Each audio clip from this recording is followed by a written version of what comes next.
This tunnel in Cornwall is 2,000 years old, and up above me is someone's back garden. We don't know what this place was originally used for, and we don't yet know if it was part of something bigger. But somewhere in the garden out there, let's hope Time Team can come up with some answers.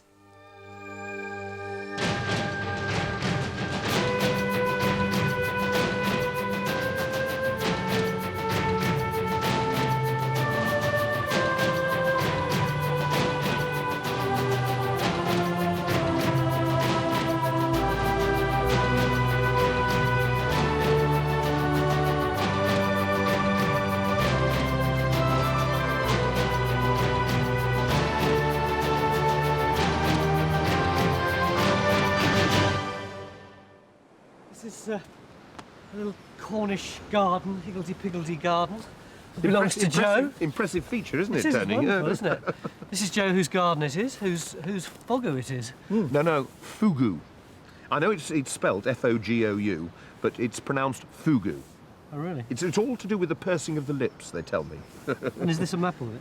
This is a plan that was drawn up by a local artist and antiquarian, son of a Penzance schoolmaster, a chap called Blight, in 1864, marking the fogou here with its side creep passage. This is the fogou. That's right. And what are all these little bouldery things? Well, this possibly is the remains of a stone wall, which was part of the Iron Age feature that surrounded this site and was still largely visible in 1864, but may conceivably have been obliterated when the garden was developed and the house built in 1910. It's presumably this high ground up here. That's right. Yes, it would go off sort of in a curve around here, where you can see the sort of bank here. And do we know what this is? No, I always thought that was a stream, but it's the stream is much further down, Yes, so I don't know what that is. Yeah. But you think that there's actually more to the fogou than we can actually see now? Yes, there are lots of reasons for that. One is that this little passage here, at the end of it, there's a small doorway. It's got quite heavy lintels in the shape of a door, and it's plugged with a boulder, so it looks as though this might have carried on further. In the direction of your lawn over there? Yes, over there. And then really the most interesting one is that if you dance about on the lawn and thump, it resonates like a drum, sounds hollow. And indeed it does here, where we're standing. And if you... Yes. It sounds a bit hollow. Yeah. And it looks as though there might be a passage going off in this direction past the house at least 3 times the length of the fogou. Right the way to the lawn? Yeah. So we have 2 questions to tackle this weekend. Firstly, is there an extension to the fogou under Joe's garden? Well, the geophysics team have just about finished surveying the lawn, so we shouldn't have long to wait for their first results. And secondly, can we find any evidence of the Iron Age settlement which would normally be associated with the fogou? Carenza and Stewart will begin by pacing out the length of the fogou in the hope that they can use Blight's map to find the location of the possible Iron Age wall. The wall itself may have gone, but the bank it would have been built on may still survive. Right, so this must be the end of it, just hit here, underneath the... I'm off. Thanks very much. Keep well off that now. I think there's a hole under there. That's proof, yeah. Right, where are we? I think we're right at the end of this fogou right, here. So this is where he reckoned this enclosure was coming around. This is what you've just fallen down, isn't it? I think it is, yeah. That's right. Yes, actually you can see there's the line of it carries on through here, can't we? And this is sort of along the bottom of it here. It's following the contour around, isn't it? Yes. Carenza and Stewart are walking along the ridge of high ground, which is all that's left of the evidence that Blight recorded here with these 2 sketchy lines. If Blight's correct, then the enclosure wall would have continued like this, encircling the fogou and the Iron Age houses inside. So if we're looking for evidence of the settlement and how it related to the fogou, then this is effectively our target area. But we do have one restriction this weekend. We can't excavate within this area, as the fogou is a scheduled ancient monument protected by law. But it shouldn't matter, because if Joe's right, then there could be more of the fogou waiting to be discovered under his lawn. So where did you do your jumping up and down? Well, there's several places, but it's quite a good one here. Apparently, we're not the only people Joe's invited to stamp on his lawn. Recently, he asked a local dowser to investigate. Now, I thought dowsing was just used for finding water, but in this case, the dowser was able to tell Joe that the fogou does extend under the lawn. Mick, how do you feel about dowsing? Oh, sceptical, I think, for the honest answer to that. Why? Well, I'd like to know what it is they actually reckon they're picking up. I mean, I know they told me We've had a couple of got dowsers water. here, and they've said that there's remnants of a passage or whatever. I think I'd rather look at the geophysics first. Let's have a look at it then. I think we've got some results, have we now, John? Yes, yeah. Right, So see if you can see things just this time. orientate us where we are. 'Cause Yeah, we're actually stood at a point about here. Is this the in the house middle over of the here lawn. then? The house is at this Yeah. point. This is the resistance data, and this is the whole of the lawned area. Right. So we've got a low resistance anomaly curving through, straight section at the top, and it curves around in this direction, suggestive of maybe a ditch or a waterlogged chamber that's now collapsed. But anyway, wet of some sort. Wet, Yeah. certainly, that's the indication. You see that, Joe? It's wonderful. Yes, it's quite stunning. I mean, it corresponds with... So with Joe's permission, our plan of action is to dig a trench at each end of this curve. If what we can see on the geophysics plot actually is an extension to the fogou, then the theory is that it would run back in this direction to join onto the creep passage, which is approximately where you can just see Robin having a crafty smoke. But what was a structure like this for?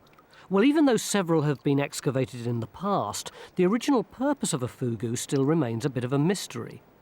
We do know that this isn't the original entrance, and these steps are thought to have been added fairly recently, maybe by smugglers, or even by visiting antiquarians. Well, as you might imagine with archaeological sites, there's a lot of theories, but the way we're coming down into it, you can guess that refuge is one of the obvious ones. You know, actually sort of coming away from where the settlement might have been, you know, and it's hidden away underground. Yeah. The other possibility, of course, with some of them, is that they actually go under the ramparts and out through the ditch, so they're a sort of escape route. It's a hell of a thing to build for that. I mean, the other possibility that a number of people have raised is that they're actually for storage. You know, that you've got some sort of underground larder sort of thing. I mean, it might send a lot of food rotten, but I know in Ireland they say, well, you know, what about dairy produce, something like that. What about a cult? That's that's favourite, isn't it? yeah, that's the other thing that's been, I think that's been raised more recently, really, and there are a number of things here that suggest that. The roof, certainly, just here, look, has got a stone sticking down, which if you're not aware of it, you can crack your skull on it as you come through. And you know, that might be only people who are, you know, sort of in the know should know about that. Yeah. The other feature is that this has got a sort of side passage in it called a creep. This one's actually got a radon meter in it. Look, but we can go into this. What's a radon meter? Well, a lot of granite areas have this gas called radon that comes out. Yeah.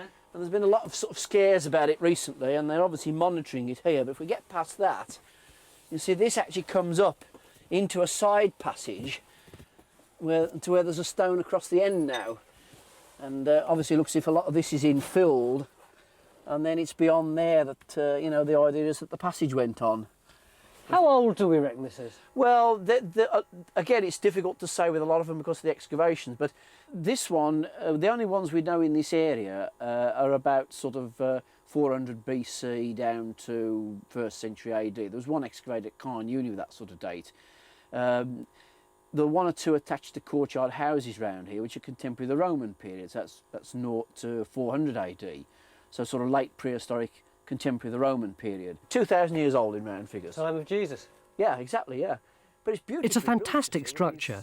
There's no mortar or cement. It's just the weight of the stones keeping it up. Fogou apparently is Cornish for cave, and only 10 fogous have been discovered in England, and all of these are in Cornwall. Living up there at the moment. We're number 3, that's our fogou, and you can see how many there are in the immediate area. The black ones are the ones that are preserved, the hollow circles, if you like, are those that have disappeared. If you open up to a larger picture of Cornwall, even then they're all concentrated to the west of the River Fowl. And is this Brittany? That's Brittany, not far away, obviously. These are the souterrains, the underground passages and chambers and creeps of Brittany. And you can see that they're even more numerous in Brittany than they are in Cornwall. Are there any in other parts of the Celtic fringe? Well, Ireland is the prime example. They've recorded over 1,000 there.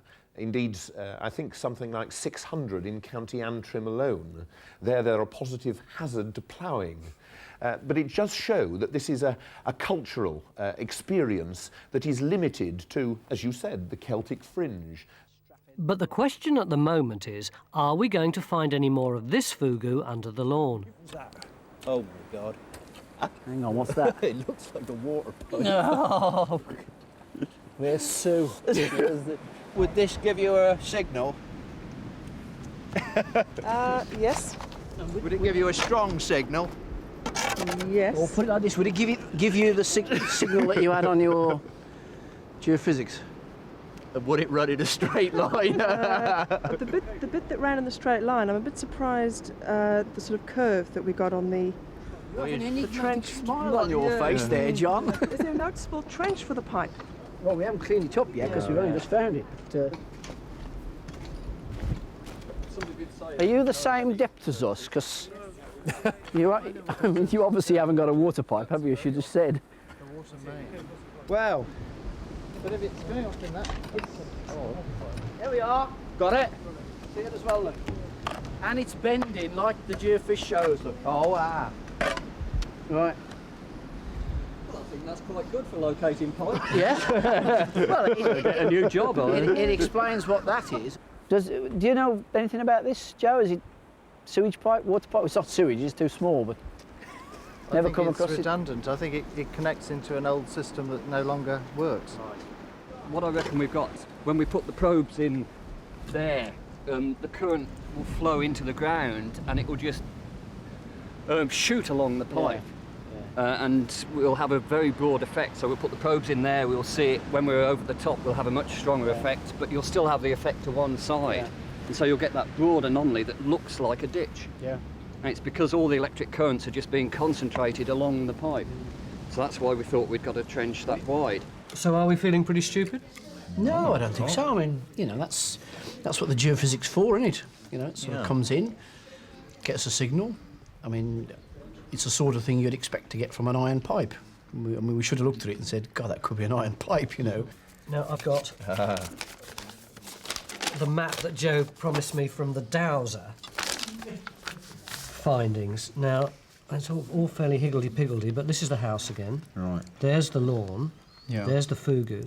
He thinks that there is some kind of tunnel going there. But this is not where our water pipe is, which is over here. That's right. So did they not pick up the water pipe? I think he was kind of programmed to be looking for tunnels, not for water. We'll ask him. When's he coming? You're absurdly cynical about this you're stuff. right. But there's loads of things that you don't know what the process is. You don't know the process in your own car, and yet you believe it'll take you down the M4. So why this hostility towards what this bloke's doing? It's just hostility. I just don't understand what the forces are that they reckon they're picking up. I mean, if somebody could explain that to me, that would be very useful. When's he coming? Don't know. I'll have to ring him up. When he comes, get him to go over the ground again. Yeah. And I mean, if the system works like he says it does, then he ought to be able to do exactly the same as John does, and he should be able to locate where he thinks it is. I think it's only fair. If the geophysics failed to find the extension to the fogou, we must at least give the Dowsers a chance. They think that the extension runs under the lawn like this. But the real priority for the archaeologists at the moment is to get Carenza's trench started here across the line of the bank. Because if we can find the Iron Age wall, then we have a chance of getting our hands on some pottery, which will tell us about the settlement and the people who were living around the fogou 2,000 years ago. Oh!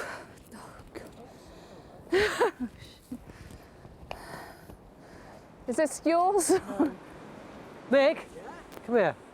Watch this. Can you just show Mick what happens when you hit the...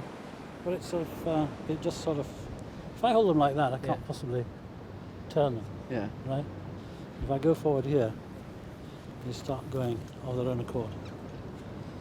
They have a complete life of their own. It's an extension of something inside. Yeah. A sixth sense, if you like. I told you it was scientific. Yeah, well, that's interesting, that. I mean, I just... I think Mick's going to need a little bit more convincing. But he is prepared to allow us to take some labour from his scientific trenches to dig our first New Age trench. As far as the other two trenches on the lawn are concerned, Trench 1 is more or less finished. We've reached the natural bedrock, the RAB, as it's called.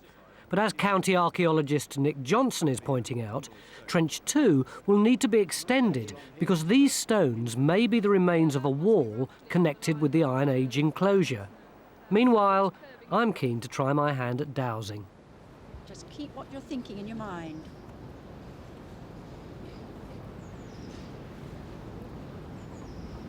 There they go, there they go, there they go.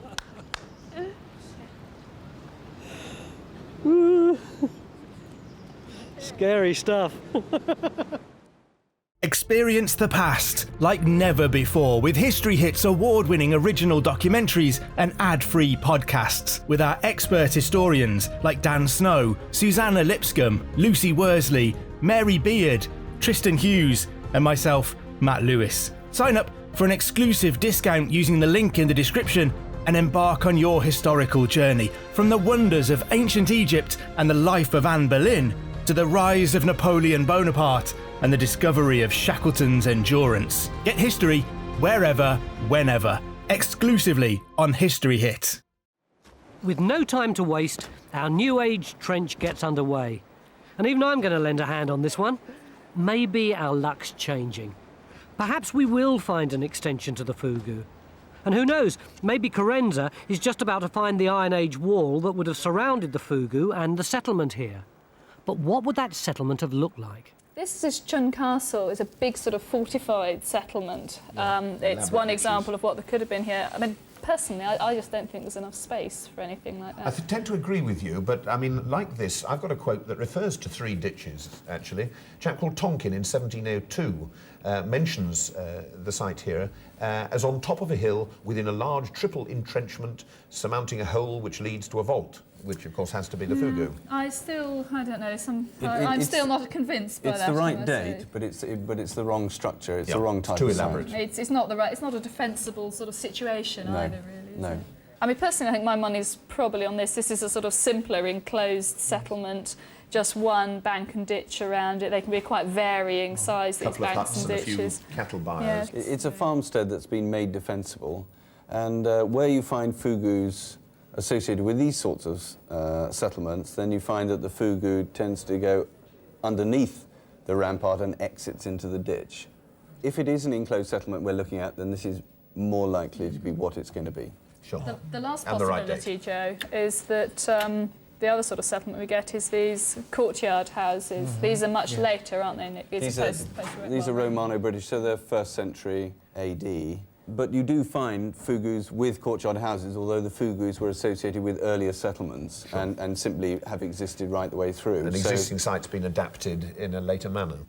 There isn't really space, again, on the site for several of these, which are 25-30 metres across within an enclosure.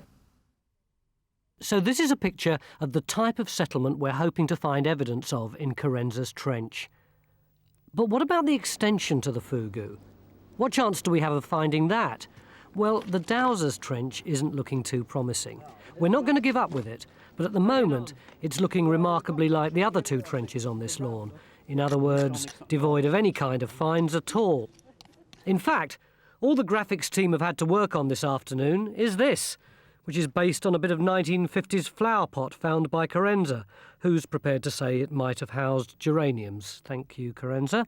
So, end of day 1, and really it's only Corenza's trench across the bank which is showing any kind of promise. Beneath that power cable, we've discovered stones here that could be fallen rubble from the Iron Age wall, but we have to extend this trench tomorrow to find out. Mick, you're advocating that we should dig some more excavation trenches. Yeah. I mean, what do you call them? Exploratory trenches? Evaluation, that's the word, yeah. Is this just blind panic?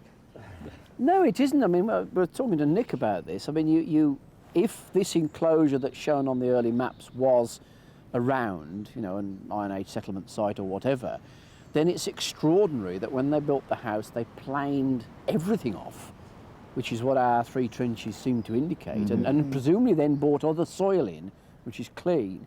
You know, where's the soil on the top of the hill gone? Did it go over the edge?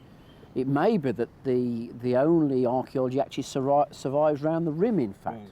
But I think the strategy, I mean, Tony's querying, saying we're panicking. I don't feel we at least always we're panic at this point in the well, I don't week. feel And alcohol panic. will cure that later this evening yes, anyway. I mean, normally we've had some reinforcement by now. But, I mean, it seemed to me that, you know, this is how you set about a thing like this. You put your evaluation trenches in, you know, to try and work it out. We've still got 2 more days yet, remember. Okay, so this is the end of day 1. Mick's not panicking. Carenza is, but she says she always does at this time. The Geophys people have gone to another fogou down the road, so maybe they'll come up with something tomorrow. Please, I hope so. See you after the break. Day 2. And having dug up half of Joe's lawn, we're now moving our investigation onto the area around Carenza's Trench, which is in this wooded area highlighted here. A garden like this makes it very difficult to see exactly what we're dealing with, but the news from our survey team this morning is that they're beginning to sort it out. Well, what we've done here is taken the early depiction on the Ordnance Survey map, 1905, when the enclosure was mapped. You can see that ring there? This thing here? That's right. What we think, we've located it in Carenza's Trench, and then we've hang on, just so it's disappeared now. You can't see that. It was flattened when the house was built. Yeah. But little bits of it survive as earthworks, which we were looking at yesterday, and that's where Carenza's put a trench at the top there. Right. And what we've done, we've transposed that and Blight's original survey there. We've digitised that into the electronic Ordnance Survey map with our survey that we did yesterday. Yeah. And look at this. You can see here, there's the fogou, and this is the enclosure that was mapped by the Ordnance Survey, and that other red line is Blight's survey. What it's showing is that this enclosure is actually quite small. It never went through the garden here at all. In fact, it goes underneath the house and out. It never went through the garden? No, it never went through the garden. So we've been digging outside the enclosure? It's quite possible. I mean, it might be an enclosed courtyard house, something like that. Which means that we never had a chance of finding the extension of the fogou under the lawn, because the lawn is outside the boundary of the enclosure. And one of the few things we know about fogous is that they're always situated within the boundary of a settlement. So how does Hamish explain what happened yesterday? So why do you think that those rods moved? Well, there must be some sort of reason. We dozers don't have the prerogative of being 100% right, unfortunately. And I think there must have been some... part of it, I think, was my concentration probably went, my rational mind took over something. I didn't allow my mind to work properly. I'm not making excuses, mea culpa. I mean, this is something that just hasn't worked for us this time. Do you feel triumphantly vindicated, Mick? No, not at all, actually. No, I mean, I was very sceptical and cynical. Oh, I know you are, yeah. As you know, anyway. Yes, quite right. Yeah. Oh, well, we're all on a learning curve, Hamish, aren't we? And I'll find out. That's what it is. Yeah. I'm just going to say water pipe to you once more. I don't have any problems with the water pipe. I wouldn't have. Well, I don't understand what happened. All we found in this trench was natural rock. But I can honestly say that the dowsing rods did move when I walked over here yesterday. But the most important task now is to widen our search around Carenza's Trench. So in addition to extending this excavation, we've also started another one closer to the fogou, which is already revealing interesting large stones and could be a sign that this part of the garden wasn't disturbed by the building of the house in 1910. With Joe's permission, we'd also like to dig one more trench to confirm that the boundary of the enclosure follows the line suggested by our survey team, who are now busy adding the fogou accurately to our map. Why would you have a big tunnel that's really... There's been an awful lot of work put into it, hasn't there? Yeah. Round a little Well, it would have been enclosure. earlier. Fogous are earlier than the courtyard house. Yeah. The courtyard house would have been built on top of it. So they might well not have... They wouldn't have been used. But they did this at this at Carnuni, didn't they? I mean, the very elaborate fogou there has a courtyard house on the top of it. Yeah. But I mean, it's much more, as I understand it, like the Irish examples. You know, we basically got a tunnel under a house for storage or whatever. But it would have been 400 or 500 years later. Could have been, easily. So from our point of view, essentially, yesterday we were digging in the wrong place. Well, you were. You weren't. Yours was the only trench that wasn't in the wrong place. But you remember the reason we went there? The current thinking is that the smaller enclosure might contain a courtyard house. Now, if you remember Victor's drawing from yesterday, a courtyard house looks like this and dates to round about the 1st century BC. Hey, Tony, this is Phil. Over? Hello, yeah? I think we've actually broken our duck. I've got a piece of pottery. Over? Fantastic. What is it, Phil? We didn't bring any sieves with us, unfortunately. Come and have a look at this, Tony. Yeah, we're there, I think. It's the genuine thing. The genuine thing. The genuine what? Iron Age pottery. Pot. That's what we want. How do you know that that is Iron Age? 10 years experience in the area. No, it's handmade pottery. It's got micaceous fabric to it, which suggests it's actually from the lizard. It's not the local granite. Micaceous. It's the shiny little mineral. Glittery. Can you catch So it's got mica actually put into the clay, in fact, hasn't it? Yeah. And sort of dated. It was difficult to tell exactly when in the Iron Age. 100. Yeah. So anywhere in the Iron Age. Unless you find a it's rim the or right something date like for that. fogou. Oh yeah. Oh yes, yeah. Fogou. Fogou, sorry. Day 2 and she's still saying fogou. It's presumably. I mean, is it burnished on the outside, or because it's very dark, very black, isn't it? Yes, there is a hint that it has been burnished on the exterior. Yeah. See, the other thing which is really interesting is that we've gone down onto a subsoil. You see, the soil is now getting a lot lighter and a lot more compacted. We never got that in any of the other trenches, so it looks as though this area hasn't been truncated the way the lawn has. This is very similar to stuff. At last we're getting somewhere, our first bit of pottery, and our first evidence to show Joe. You get a lot more. See the striations on it? Yeah. I think it must be that way up. That's probably where the chap's, marks when he was holding it. And the thing is, you can actually get quite a lot out of a bit like that, because if you look at the curve on that, that means that you're talking about something probably that sort of size in diameter. You'd fit it onto one of these sort of circular diagrams, and if it's that sort of diameter, then presumably it's that sort of height. Good heavens. So, you're looking at really something quite large. And used for what? Storage, something like that. I mean, it could be almost anything, but because of the diameter, you can at least get something out of it, Yes. The pot's the right date, so what we're hoping now is that we'll start to uncover the remains of a settlement which will be contemporary with the fogou. If we can learn more about the settlement, then we might just learn a bit more about the fogou. And we'll certainly begin to build up a picture of the people that lived here. Victor is now able to reconstruct the pot for Joe so that he can get a clearer idea of what it looked like. Victor has also been busy working on something that will give Joe and his daughter Hannah an idea of how they would have looked if they'd lived here during the Iron Age. It's sort of quite, well, it's sort of Iron Age punk, really. Apparently it's quite extraordinary that they used lime wash, which then solidified so that the hair literally stood up like that. We've seen some Roman coins, where you've got this spiky hair sticking out. Is it what you expected I'm not sure it to be what like? Hannah thinks of that. Well, it's very clever. I'm not sure it's what I would have chosen myself if I was going to wear anything. This was high fashion at the time, Hannah. If Joe's family had lived here 2,000 years ago, they'd probably have farmed the fields around here during the summer and streamed for tin during the winter when the water levels would be higher. Phil is going to spend much of today involved in an experiment to see if we can find some tin ore in the stream in Joe's garden and extract the metal from the rock using the same technique as would have been used by people here in the Iron Age.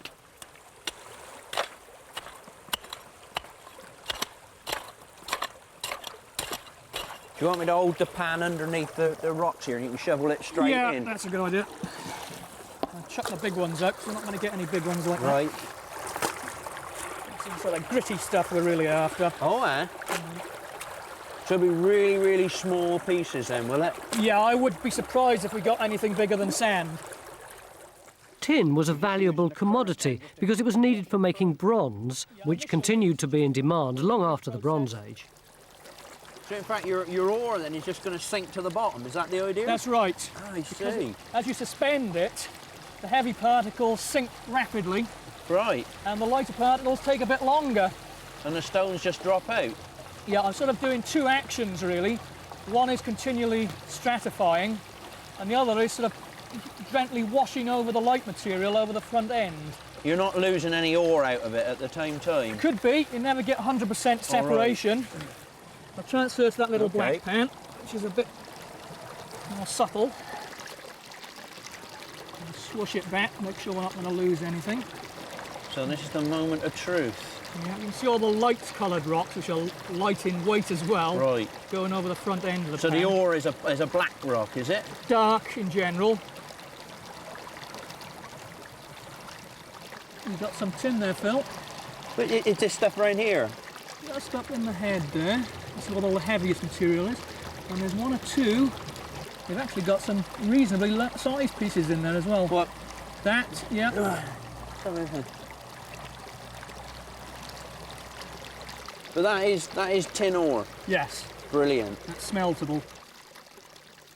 Next to the lawn, workers started on our final trench, which is being dug here, in the only workable space along the line of the enclosure. Now, because the garden's so overgrown, the geophysics team have been prevented from surveying any more here, and instead have been asked by Nick Johnson to find a lost fogou, which is supposed to be sited in this field at Treverneeg, approximately 12 miles away. This is another fogou visited and recorded by Blight in the 1860s, but it hasn't been seen by anyone this century. Obviously, if we can find it, it will be an important discovery, increasing the number of fogous in Cornwall by 10%. Meanwhile, back at our industrial site, Simon Timberlake is called in to help with the next part of the experiment. The tin ore's ground into powder and then rolled into mud balls to keep it together. Concentrated here. Right. So it's really rich ore, and that's the key to the success. And then how much sawdust? Just about, that's right. Enough? About that, yeah. Remember that tin smelts about 1,000 degrees centigrade, and we want to get the whole furnace really, really hot before we put the charge in. I'm still not sure about this separation of the tin from the ore. Well, the ore is tin oxide, yeah. Right. You take the oxygen out. Yeah, we're burning the charcoal at the bottom of the furnace. There's very little oxygen. Right. And there's it's carbon monoxide there, and so that's reducing the tin oxide. So take the oxygen out. Exactly, yeah. And you're left with a tin. Just tin, yeah. This primitive furnace is basically just a hole in the ground lined with clay, and the bellows are made from pig skin and were specially made for this experiment. Like any primitive technology, the key ingredients are time and hard work. So how long are we going to have to keep this up then? Oh, for about half an hour now. Half an hour to smelt it? Yep, just to make sure. But after about 15 minutes, we'll put another charge in. Right. But how are we getting on at our main excavation, Carenza's Trench? Well, in addition to discovering 2 more electricity cables, we're starting to uncover what we think are Iron Age structures inside the rampart wall. The question is, do all of these bits of stone relate to a courtyard house? You can see we've got this line of... Yeah, well that was showing up those 2 stones I saw before. Yes, yeah. And all this, I mean, you can see how loose this is, all these full of voids, isn't it? Yeah, I mean this... Well, obviously the sort of possibilities that have to present themselves is that this is about the same width as the fogou, and that oh, so is we're a thinking question. of a second fogou, are we now? Well, yeah. Of course, it's a bit too early to tell, but if we have found more of the fogou in this trench, Joe is going to be delighted. Is there any finds amongst it? That's the... Yes, we've had some very nice bits of pottery. Can we stand on your... The big bit. I think we found the biggest bit of pottery yet on time too, Mick. Good Lord. Here we go, nice bit of burnish ware. With the rim on the top? Absolutely standard late Iron Age. Yeah. Couple of centuries BC. This is all good dating material, and what we have now are several different varieties of Iron Age pot. This, for instance, is an Iron Age cooking pot. What we found so far is the evidence of structures, the exact character of which we're not quite sure, so we need to work out whether there is any genuine faces to any of these structures, both on this side and that side. Yeah. And so far, all that we have found is evidence of occupation. We haven't found any occupation layers. Right. At the moment, we think that the most likely candidate is on that side Inside over there, and I think we ought to investigate that, and we got some, with a bit of luck, we've got some really good stuff to look forward to tomorrow. Elsewhere in the garden, our smelters have reached their moment of truth. Will they have any tin to show for a hard day's work? So what are we looking for?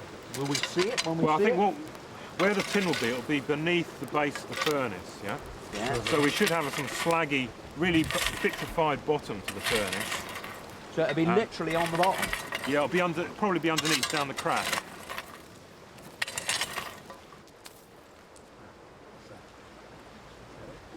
Ah, yes. That's it. Yeah.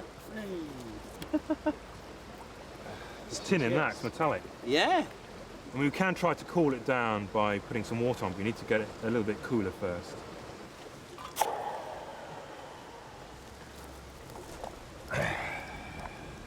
Ah, look, can you see the tin? Brilliant. Yeah. Now that's mixed up with slaggy bits, really. But what I'm hoping is that we might actually have some that's run through the bottom of the furnace, yeah? Right.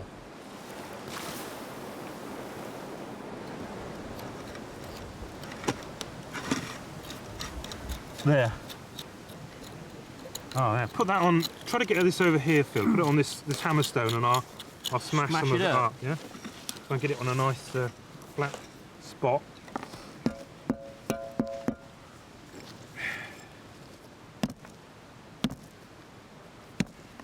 Oh yes. Yeah. Oh, look at that.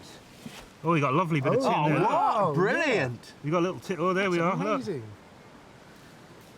Do that with your penknife, Phil. Got a nice bit of tin in there. Like Christmas, isn't it, eh? You remember what I said, that it would go through the cracks. Look at it, and there's some more bits there, look. Yeah, it'll go through the cracks and it will cool underneath the base of the furnace. That's where it cools when it goes. It's a lovely bit, isn't it? Isn't that nice? Brilliant. So end of day 2, and it seems that everything we've attempted today has gone incredibly well. We have our tin, we seem to be unearthing the settlement, we may even have found more of the fogou for Joe. Tonight, with the wine flowing, it seems like there's no question we can't tackle. Well, maybe one. I mean, have you developed a personal opinion as to what you think it was originally built for? I think they're Isn't it lovely to see them they're wriggle? fridges. Right, because by the time we Stop trying to influence him. I think they're for some ritual purpose, of which I don't know. I have no problem with them being used as refuges and stores. At the same time, I don't think that a refuge and a store require that sort of structure in the first place. We've been talking for long enough. I think everybody on Time Team would like to say a big thank you to our good hosts for an excellent meal. And I'd ask you all to charge your glasses. Here's to tomorrow. Day 3, and once the important job of recording the archaeology has been done, today's business can get underway, and that is to make more progress with this trench. Can we work out what the structures are? Are these loose stones concealing the extension to the creep passage that Joe is still hoping to find? Well, there's only one way to find out.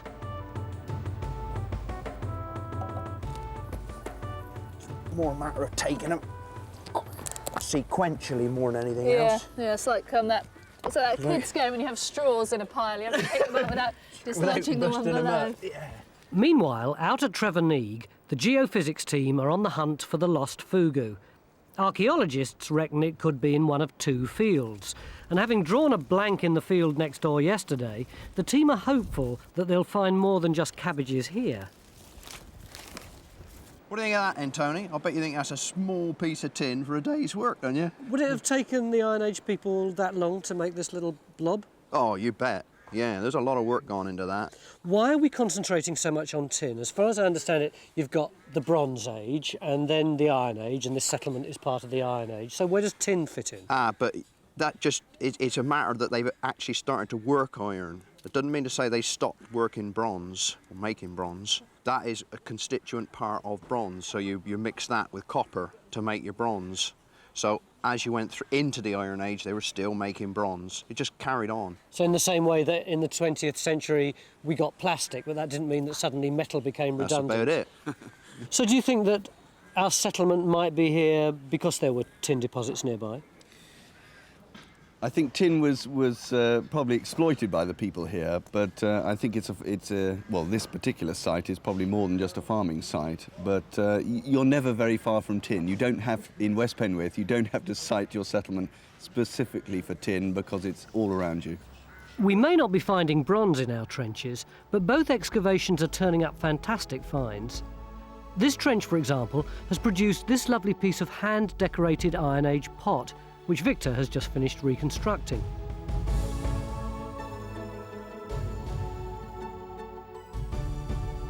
In Carenza's trench, progress is being made slowly removing the loose stones, but the possibility of finding the extension is now beginning to look less likely.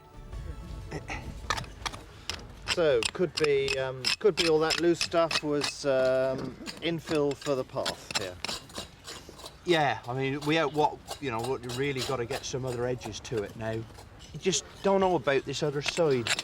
So no extension to the fogou for Joe here, but we are now beginning to get a better understanding of the various Iron Age structures in this trench. Here's Carenza's original trench with the bits of stone found on day one.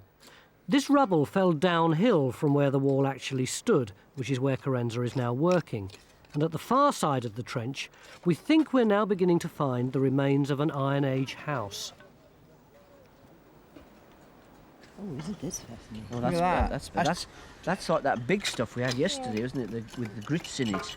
That's it. Yeah, that's come out of the rubble. Storage jars, yeah. Well, that's the first bit we've had out of there. Yeah. That's quite exciting. There's some more there. Yeah. How about that? Yeah, look at that then.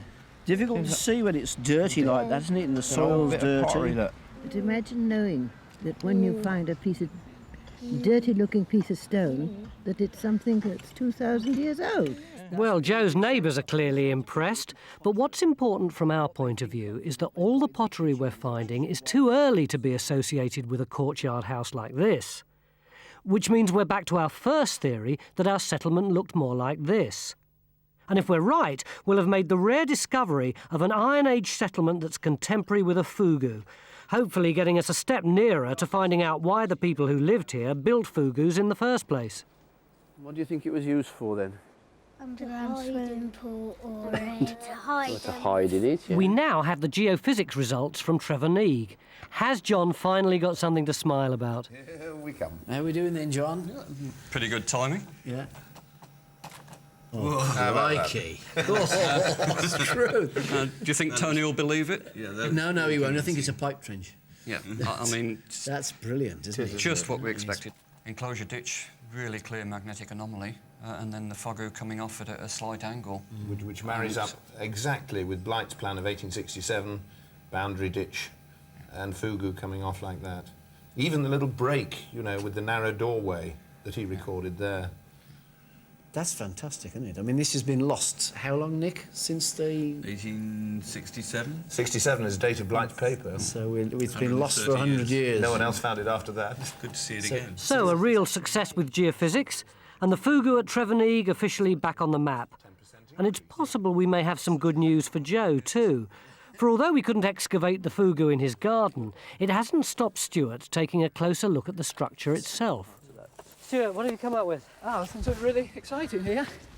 What I've done is mapped out where the side passage is underground. Yes. And related it back to the surface using the entrance down there as a kind of key mesh to it. And what I've done is laid out the actual angle. That's the blocked end just down there. Yeah. But just set in from it, there looks like there's an odd joint underground.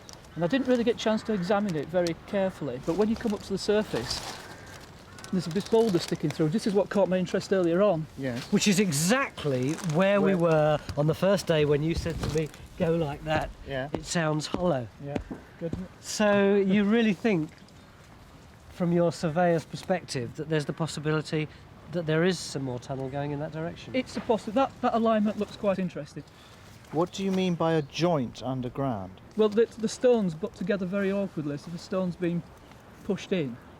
Blocking something. It's possible. These stones could, of course, be garden stones, but equally they could be the tips of large stones which go deep into the ground. And it's hard to ignore the fact that they seem to line up with what could be a blocked entrance to the creep. Of course, it's frustrating that we can't dig inside the scheduled area this weekend, but we can't complain, We already have enough to deal with from our excavations in the rest of the garden. Nick, come and have a look at what we've got here. This trench, for example, which has so far failed to find the enclosure wall, is now starting to produce last-minute important evidence. Oh, crikey, yes, it's smooth on one side, isn't it? See that, Joe? It's rather like the one you've got already, isn't it? Another quernstone, is it? Well, but the rubbing stone for, yeah. Where's that come from? This has just come out of the slight ditch that there is here, cut into the natural, Yeah. roughly on the line of the enclosure. Yeah. It's absolutely fantastic. It's That's really lovely, nice. This isn't it? trench has turned up some really nice things as well, because it's been a bit That's gonna be dispiriting, nice, I think, working on it. What we found here is half a saddle quern, which would have been used for grinding things, mainly flour for making bread.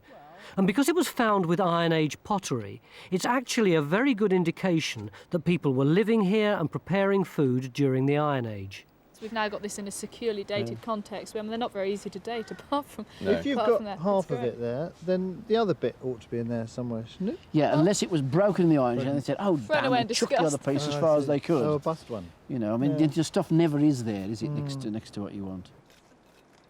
This trench is also beginning to reveal evidence of burning.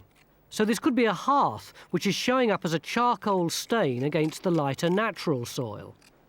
It's hard to believe we didn't find anything on day one, because we now have a total of 60 sherds of pottery, amongst which are 5 or 6 different types of Iron Age pot. And what's amazing is that these storage and cooking pots, along with the flour-making equipment, represent the complete domestic toolkit for an Iron Age house. But what's most important is that all the pottery is contemporary with the fogou, which tells us that the remains in our trenches existed during the time the fogou was in use. It's amazing. It's like a jigsaw puzzle, isn't it? What can we say about it? Well, you must remember, Tony, that this is a sort of keyhole in a big site. You know, you've just taken one little slot across it. So that rather like if you dug a trench across your house and it went across the living room into the hall, it would be difficult to reconstruct the rest of the building from it. Yeah. But if you went to a lot of the prehistoric sites in this area, there'd be masses and masses of these interconnected walls like that.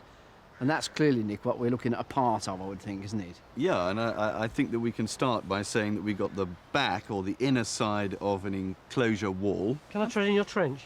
Yeah, go on. You've been dying to do it all day. I'm so glad that wall survived taking here. it down. This is the inner face, inside face of a rampart. And The the rampart outside went- would be down yeah. there. And the outer somewhere. face has tumbled. So that's, has as it were, tumbled the away. outer wall of the That's settlement. right, of the settlement. And inside the settlement, there are buildings and structures built against the inside wall. So what do we think this big curve might be? Well, we think it's part of a wall, and we think that over there is part of another wall, which is going off at a different angle. And this is slightly confused by the fact that a water pipeline comes through The here. pipe's not Iron Age, Tony. Well, and is this an earlier stage of settlement to this, or is this part of that? Well, we think probably that may well be a drain, funnily exiting where that water pipe now goes through there. And over here there's another wall. Yeah, and that's, we think, part of a hut circle. And here's the post hole. And inside a post hole. But this is only half the post hole. Only half the post hole, obviously holding a post, perhaps to help hold up the roof. And here are the perhaps remains of 400 years of rebuilding, living and rebuilding behind a rampart associated with the fogou. And the important thing is that the vast majority of finds are entirely Iron Age in date. And the fogou, of course, occupies an enormous area of this enclosure. It dominates that end of the enclosure, and the probable entrance comes up right in the middle of it. So rather than it being a little tiny feature going out under the wall, which we rather thought to begin with, Stuart's plan now shows it to be, you know, the major dominating thing at that end of the enclosure. Can we now complement our picture of Joe with a reconstruction of how the settlement looked between 400 to 100 BC? We know that the fogou dominated one end of the enclosure, leaving only limited space for domestic buildings at the other end. The archaeologists have speculated that there might have been an outer enclosure, the evidence for which might be the collection of stones found under Joe's lawn on day one. But what's important about the discovery of the settlement this weekend is that we can now put the fogou into some sort of context. Not only can we visualise for Joe how the wall ran across the bank in his garden with the Iron Age house inside, but we can see the fogou, just a mound above the surface, in relation to the size of the enclosure and the other buildings. So what was a fogou for? I personally don't believe it was just a fridge or a hiding place. It's far too well built for that. I think it's more to do with the third option. It's a place connected with people's spiritual beliefs.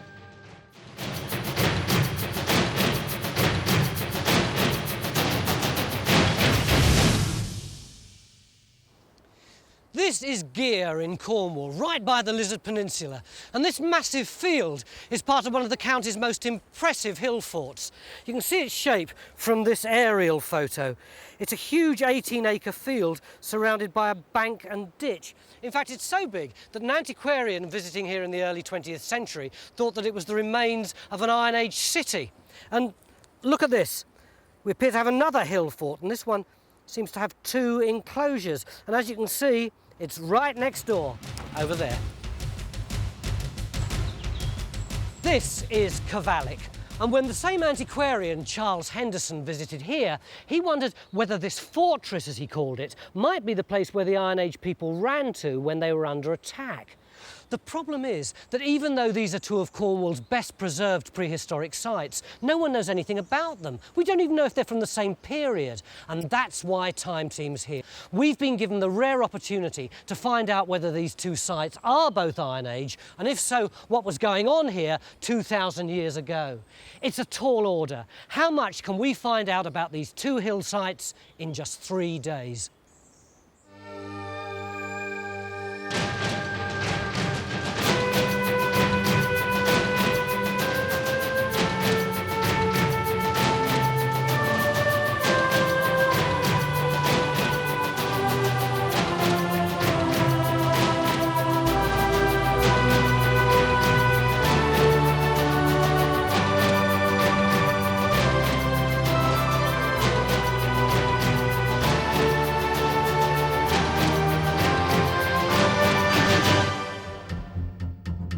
Day one of probably the most ambitious Time Team yet. 2 scheduled ancient monuments to investigate. At the bigger site, Gear, 4 acres of the 18-acre field have been ploughed, ready for a new crop. So we're seizing the opportunity to search this area for finds by field walking. Although I'm not going to admit it to Mick, I can't help but be impressed that so much work's already underway. As usual, Geophys are busy trying to detect what's under the ground, while Henry's doing a GPS survey, which will allow us to make a 3D model of this hill fort. Mick, it's 9:45 day one. What's going on? What's all the frenzy? Well, we've got a great opportunity here, Tony. These are 2 scheduled ancient monuments. There's never been any work done on them. There probably won't be any done in the near future. So we've got to get as much done as we can. Look, this one alone is 18 acres. I know. There's only a certain amount we're going to be able to do in the time, that's for sure. But I think there's certain things we can do which will help to sort out whether they're Iron Age, whether they're contemporary. We've actually started 2 trenches already. We've got this one with Jenny in up here at Gear, and we've got this one down here that Carenza's running over at Cavallic. If we can get to the bottom of the ditches of those, we can find out if there's any dating material. Hello, Jen, can you hear me? Hi, Tony. Have you started digging already? Yeah, we definitely have. We've already got Gary and Charlie roped up on harnesses and hanging off a tree. And what have you got so far? Well, at the moment we've just cleaned up, we've got rid of all the vegetation and we're getting rid of the modern build-up on top of the rampart so we can see what's there. And once we've got that underway, we really need to get into the ditch and start digging that, because if it's big, it's obviously going to be a bit of a race against time to get to the bottom of it. And we've got another one too, Carenza's We've got Carenza here over at Cavallic, yeah. Carenza, can you hear me? Yeah, Tony, hi.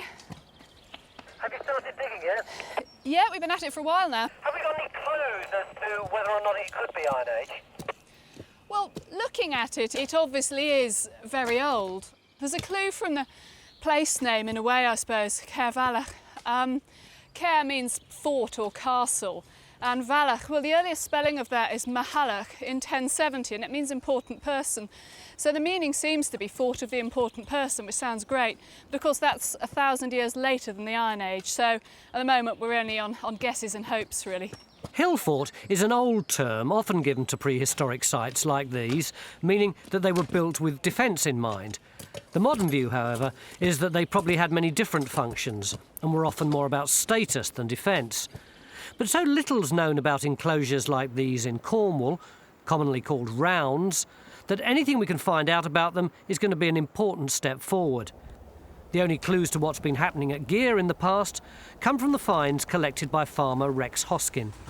This is what you've picked up over the years, is it? Yeah, roughly between 1980 and 1990, about 10-year period. Yeah. And the family used to laugh at me. I could think bringing all these bits of stone in and spend an hour washing in the sink. So after a while, I got fed up being laughed at. There's a lot of flint here, Phil. I mean, that is what makes it such a nice collection as far as I'm concerned. Yeah, the fact that there is so much flint here. The one piece that I can be absolutely certain about is that.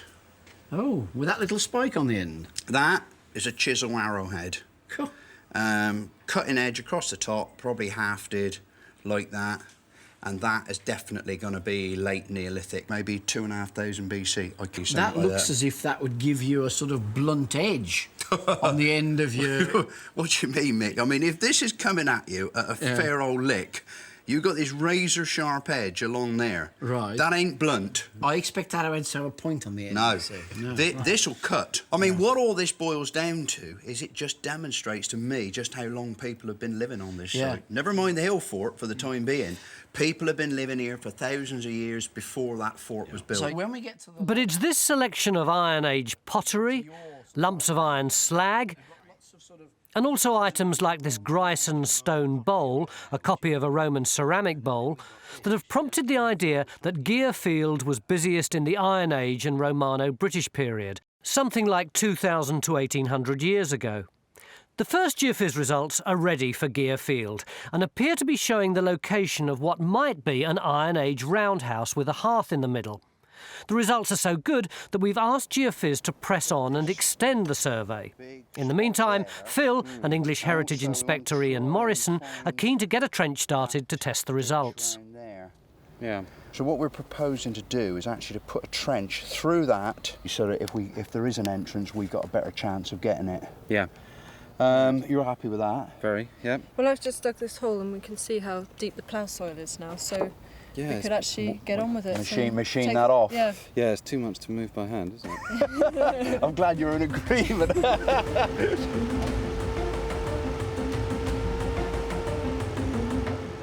The plough soil here on top of the hill is only 9 inches deep, so it doesn't take long to carefully expose the first layer of archaeology. There, look, there it goes. A decision's made to widen the trench, and straight away Phil's got more to shout about. Hey, Ann! Have a look at this. Look at that. Look, wow. There's an enormous bit of pot broken down through there, so that's in situ. Oh, look, here it goes again. Look, there it goes.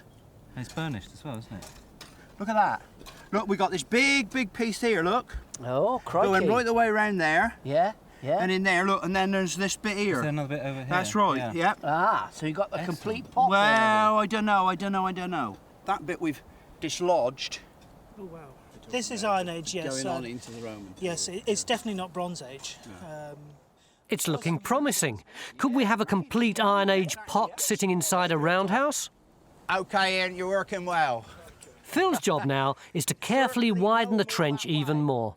Just that little veneer of topsoil there, we'll whip that back and we'll clean it back as we go. With 2 sites to deal with, the Geophys team started early and did their survey at Caervallic yesterday. As you can see, it clearly shows lots going on in the outer enclosure, but initially a trench is being opened up here to investigate the strongest signals in this area. You can see here that we don't really actually have very many structural type anomalies in this area at all. And as you say, we've got a nice group of pit type things here, tucked up against the the bank. I mean, we're very tempted by all of this over here, where there's obviously a lot going on, but we did feel, having opened one trench over the rampart ditch on this enclosure, we really need to finish investigating this, really, before we start looking at that other enclosure. So we're hoping for some dating evidence from here. Well, that's what we really want from this enclosure, is some dating evidence from one or other of the trenches to give us any idea of how old it is.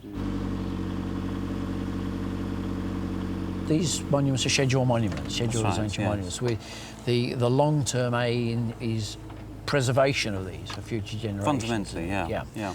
And yet you seem very keen to learn more about them, and to do that we've got to dig holes in them, which is destroying them, isn't it? Well, it is. I mean, but it is a common misconception that scheduled monuments should be fossilised, should be preserved and not touched.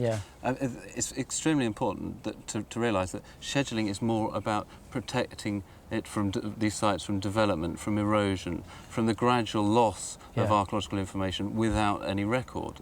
I mean, of course, we've got to preserve large amounts of these sites for future generations, because you know how archaeological science has developed over the last few years. But you said a large proportion, rather leaving the idea that you should always sacrifice a little bit to learn something. Well, you know, what is it for? We need to understand about more about our past, because if you don't know what's there, how do you decide how best to keep it? The ploughed area at Gear has been divided into 5-metre squares, and we're hoping that a systematic search will show up any concentration of finds. Bronze Age, flint thumbnail scraper. Have you got anything Iron Age so far? Nothing really to speak of. We've had, I suspect, probably about 20-odd pieces of Iron Age pottery now. What's this? Just found it. Is that Iron Age? Is that Iron Age? That is certainly Iron Age pottery. There you go. Yep. Well, now that is probably the best piece we've had so far. It looks like a little beaker. Whereabouts was it? That was in grid A12, right in the far corner. Oh, right. A12. Get that down. It looks like there might be something down there as well. Well, that's it, see. I mean, if we can get all these spots put on the plan, and then once we've done that, we can get somebody in there to dig them. At least if we know they're there. You devil. Sorry. No, shouldn't be doing this. It's totally frivolous. Quite right, Phil. No time for monkeying around. But spirits are high, because even I can see we've got what looks like a complete Iron Age pot sitting in the ground, next to an area of burning, probably a hearth, and the curving wall of what must be a roundhouse showing up around it. But the best news of all is that the latest instalment of Geophys is showing that the higher ground in this field is crammed with archaeology. It is fantastic. It's spectacular results, isn't it? Yeah. Are all these circular things early human habitation? Well, I think it must be, mustn't it? With these circles and lines, it all looks, They all look artificial, don't they? Yeah. Well, this is a zonkering great black thing here, isn't it? Yeah, and you've got this clear earlier boundary that it either sits on top of or is earlier than. Yeah, I mean, that's clearly one of the targets we should go for, isn't it? The relationship of that to this big thing. I think we should look at that. We'll look at this double ditch thing in case it's a barrow. Was that like an early burial chamber? Or burial mound, something like that, or rather than a house. And then this ditch thing here, which I think, looks as if it might be a sort of earlier ditch or inner ditch, presumably your track round there, and perhaps we'll have a look at that then. None of the big Cornish prehistoric sites have ever had this amount of geophys done on them, so this is all new and exciting information. The challenge is where to place each of our new trenches in the hope we can identify Iron Age occupation from Bronze Age, or possibly even earlier activity in this field. We're approaching the end of day one. Are we doing as well at Caervallic? We've been really worried all day that this site might turn out to be really late because we found nothing. But we have now got quite a lot of Iron Age pottery. Excellent. Wow. We've got a couple of rim sherds, and it's all quite freshly broken. What do you mean freshly broken? Well, you can see here these edges aren't at all worn. They're really very much just as they went into the soil. So it shows they haven't been moved around a lot. So basically they've come from here? Yes, so it proves that this site is Iron Age, which is fantastic. We never knew that before. We've unearthed several different types of Iron Age pottery coming from a feature that might turn out to be a rubbish pit. Meanwhile, how's Barney getting on digging the ditch and rampart that goes around Caervallic? I'm getting on fine.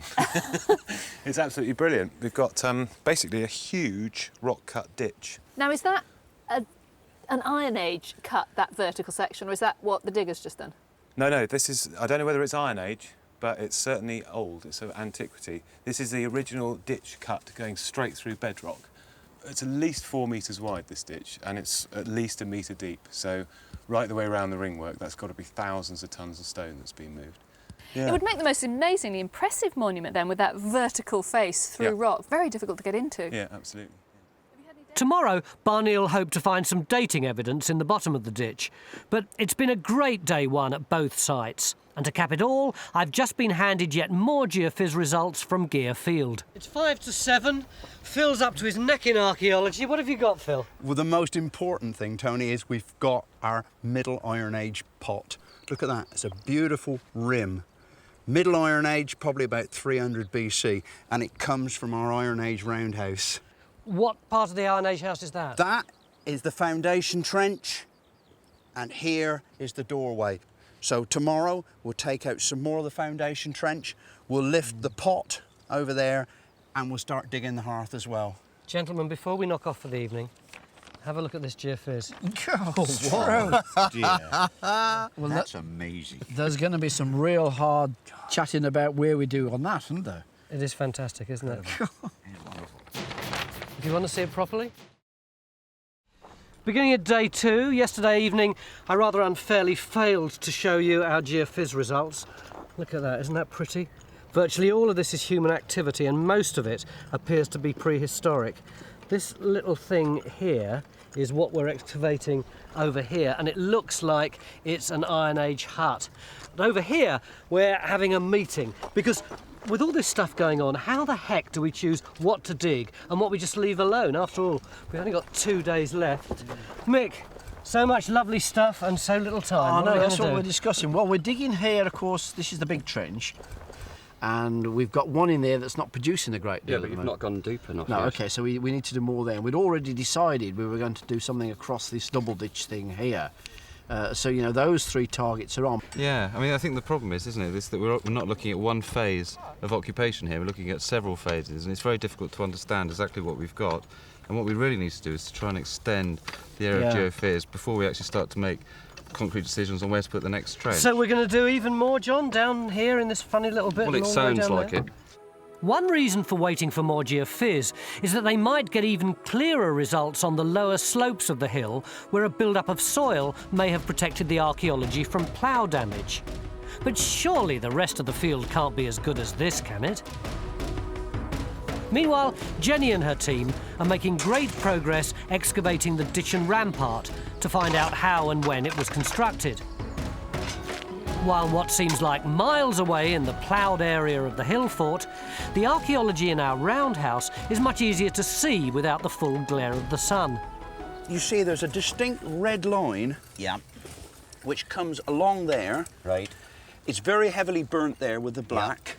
It comes along there, around there. It's like a flue, and then it comes back down this end here. What we've got then is a tongue of enormous heat. And we've got big lumps of charcoal there and there, actually in the flue. Right, there's another piece there, look. Yeah. Is it similar to things you've seen elsewhere, Peter, or things you've done yourself? I'll tell you what it reminds me of. This could be the tunnel to a pottery kiln. Right. Possibly. Right. But is that the sort of thing you're going to have in a building? Not inside a building, but then we're looking at so many phases, aren't we? Peter's suggesting that it could be the remains of a kiln, perhaps something like this, and not a straightforward hearth where the cooking would normally be done. One thing's for sure, we definitely have a complete Iron Age pot sunk into the floor of the house. I mean, presumably this could have fallen in. It's exactly the same fabric. Oh, yeah, like that. Yeah. So it's... Carl! That's the man. Oh, yes, that looks like it is southwest decorated wear. Southwest decorated That's exactly what my response was going to be. So we're talking about Iron Age? We're definitely talking about Iron Age. Between sort of 200 and 100 BC, I'd say. Wow. What's amazing is that the archaeology is so close to the surface, something Rex is well aware of. When we asked Rex how deep the archaeology was, he said 9 inches. Yeah. And how deep is it? Well, it's about 9 inches everywhere we've looked, yeah. That's right. And what's happened is Rex hasn't ploughed very deeply at all. And you can tell that from the finds that we're picking up in the field. So you've done no more damage than well, hundreds of years of ploughing over the site. That's what I think. In the past, we got a picture of an old steam plough here. Oh, yes. And I think this is the beast that did most of the damage about 150 years ago, when they'd have a steam engine either side of the field and winches plough from one side to the other. And they use that to actually bust up ground as well, didn't they? The problem is that the modern tractors these days that they use in most of the country where they're intensive farming, they tend to go deep. They tend to break into the subsoil and pull it up and destroy all the archaeology. Whereas Rex doesn't use the bigger machines and has been very careful to stay above the archaeology. At Caervalach, we've discovered Iron Age pits in the small enclosure and an impressive rock-cut ditch surrounding the site, but so far we've found no sign of any roundhouses. Carenza's now turning her attention to the outer enclosure, where we've got lots of intriguing geophys signals. But it seems to be within a complex of other anomalies. So there's so much going on in this area of the site, in complete contrast to that. Totally, absolutely. And to be honest, I really don't know what's happening here. This is the only way we're going to find out if the outer enclosure was occupied in the Iron Age. Meanwhile, at Gear, the delicate task of lifting the 2,100-year-old sunken pot is about to begin. The difficulty is, of course, I'll have to get in behind all the bits. Yeah. And then hopefully, as we lift them, we can lay them in the tray in their relative position. So instead of just having a load of pot just bundled in, it will give us some idea. When you're removing pot like this, if ever you break a bit, do you beat yourself up, or can you feel relatively philosophical about it? Generally, I think I'd probably want to beat myself up. I mean, there's a certain element of that says you are philosophical, but I think if you care about what you're doing, then you certainly don't want to mess it up. Thanks to Phil's careful work, it was possible to restore this pot, which intriguingly had its base cut off, and even our experts couldn't think of a reason why that might have been done. You're very privileged, Rex, to do this. Normally, we don't have a helicopter big enough to carry any passengers. All right. So we wouldn't want everybody to give the impression they can get a helicopter ride. Right. So, Stuart, this would be a defended hill fort, would it? Well, the term hill fort's confusing because people tend to think of hill forts as like big defended military places, whereas in fact what we ought to think of these great big enclosures is they serve the purpose as a community centre, places where people come to, where they trade, where they exchange things. And this site sits ahead of a big estuary on a headland. And I think that's important, its location is important from that point of view of trading and where people actually come to. And I think we've got to view it as serving this big headland community. Because although there are lots of places like Caervalach on this headland, there's only one enclosure the size and substance of Gear. Stuart's been looking at the distribution of prehistoric sites in Cornwall, and interestingly, while there are literally hundreds of smaller rounds similar to Caervalach, Gear is one of only 20 or so large enclosures, and the only one in this area on the Lizard Peninsula. But was this huge enclosure at Gear created in the Iron Age? To find out, we've been digging across this ditch, which goes all around the 18-acre site. As luck would have it, our 2-metre-wide trench hasn't turned up any dating evidence.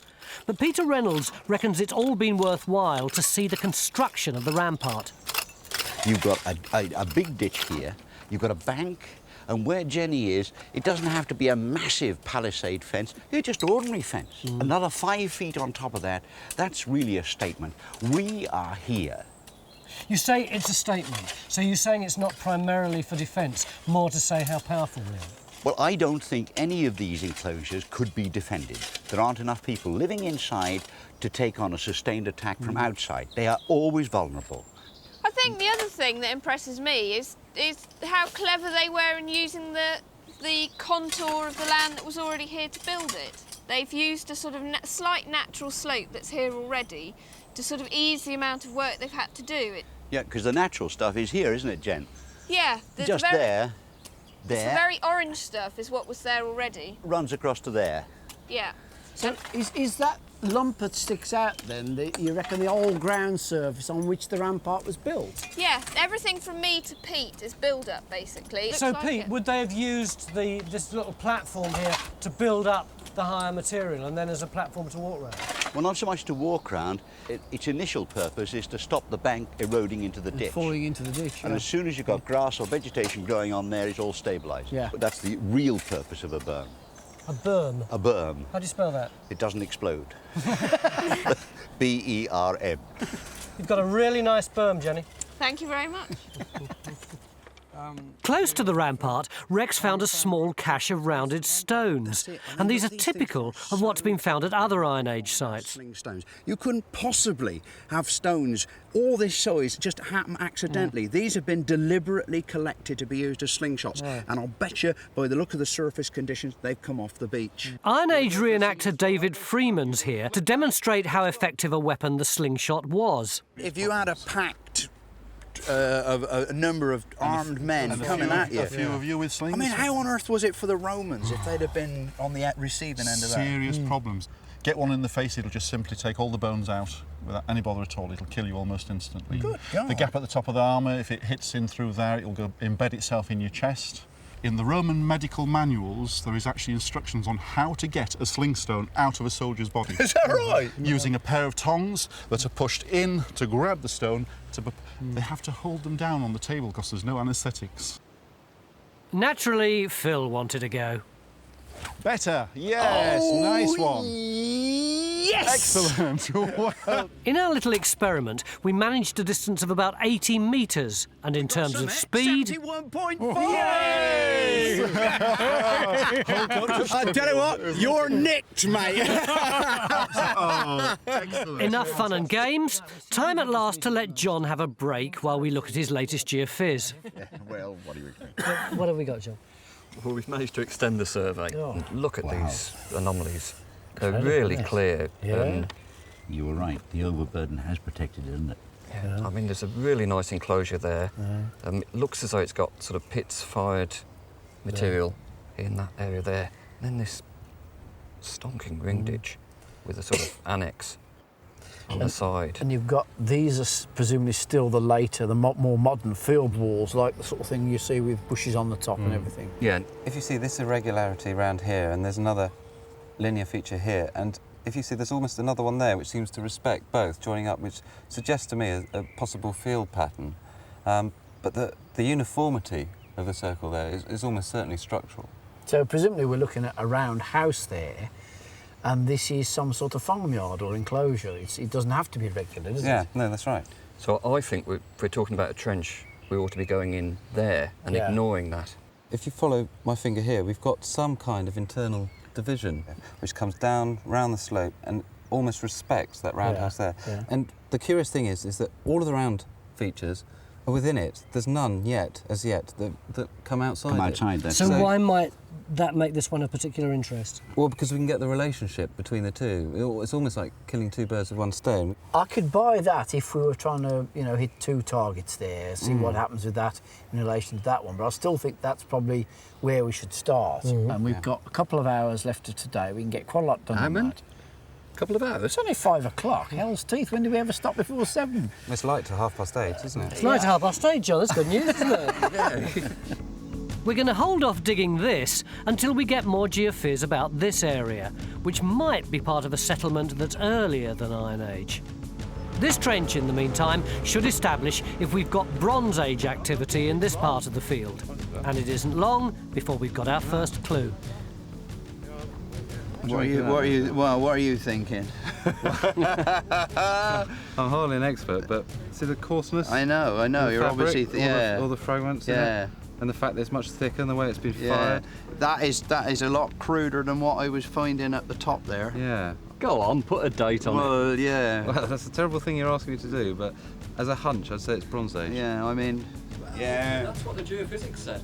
Oh, what do you mean? It is right, yeah. Oh, you go into dating services now, have Yeah, you? we got this sus, totally. It's been another terrific day at Gear, and there's just time to check on how Carenza's got on at Caervallic. Hi there. So, we're in this figure of 8? Yeah, we're in by that trench there. And what have we got?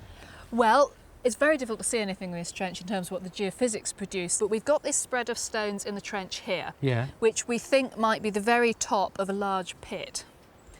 The really interesting stuff we have had coming out of here has been the finds. We haven't had a huge number, but almost every single one of them has told us something really interesting.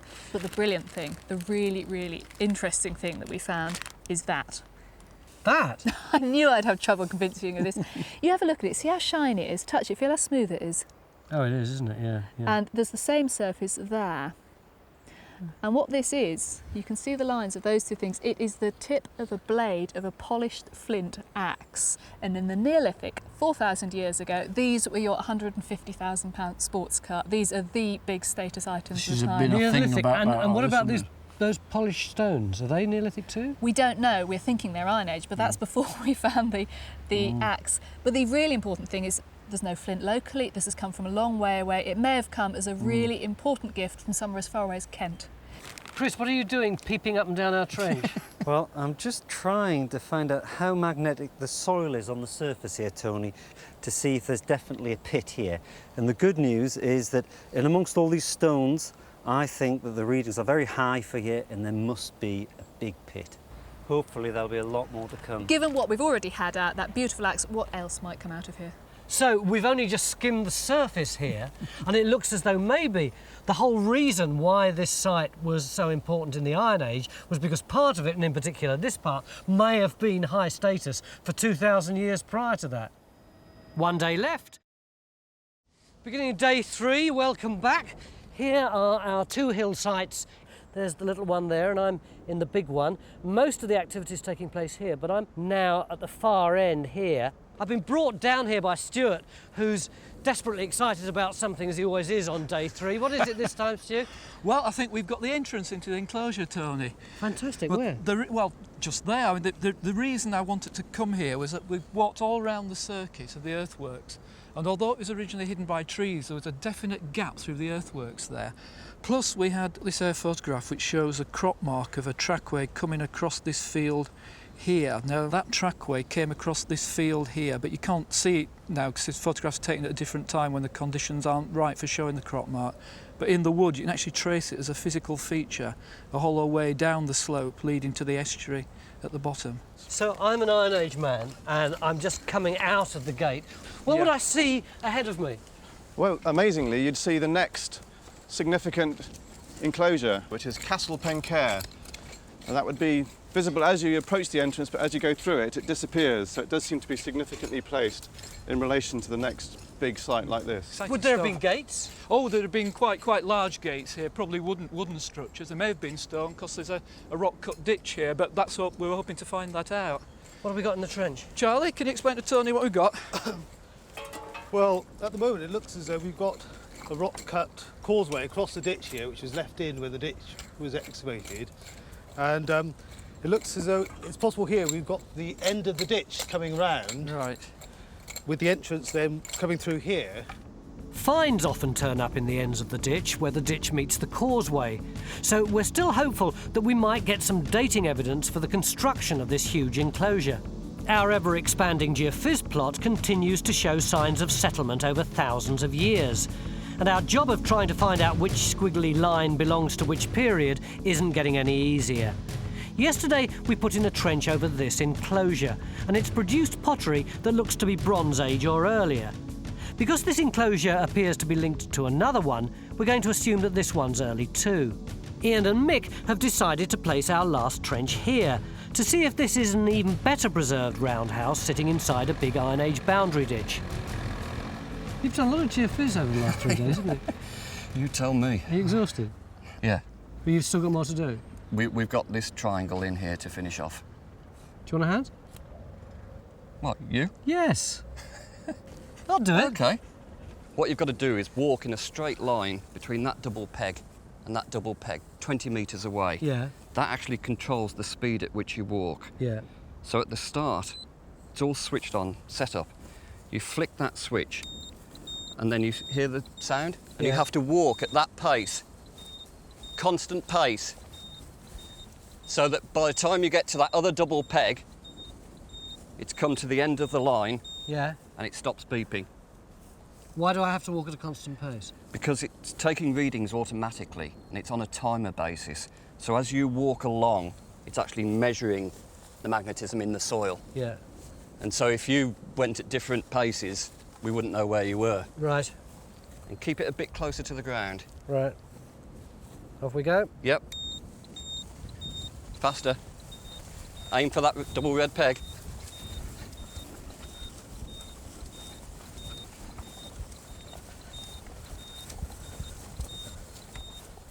It stopped. Oh, not bad. It stopped.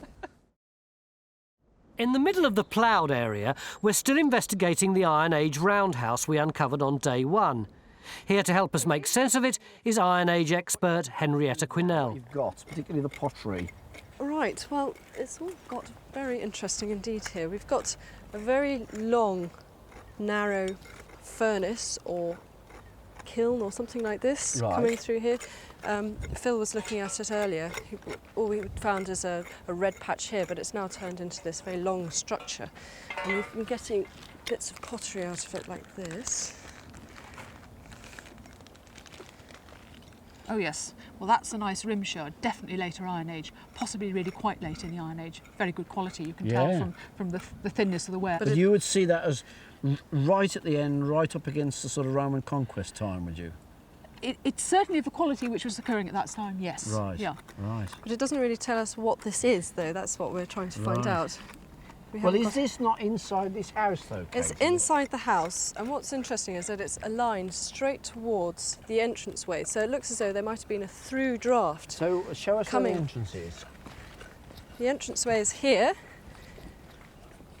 This is one end of the wall, and this is the other. So it's about 3 metres wide. You come through here. As a reminder of what Iron Age buildings looked like, Phil and Peter Reynolds have gone to visit a reconstructed roundhouse at Bodrifty, about 20 miles away.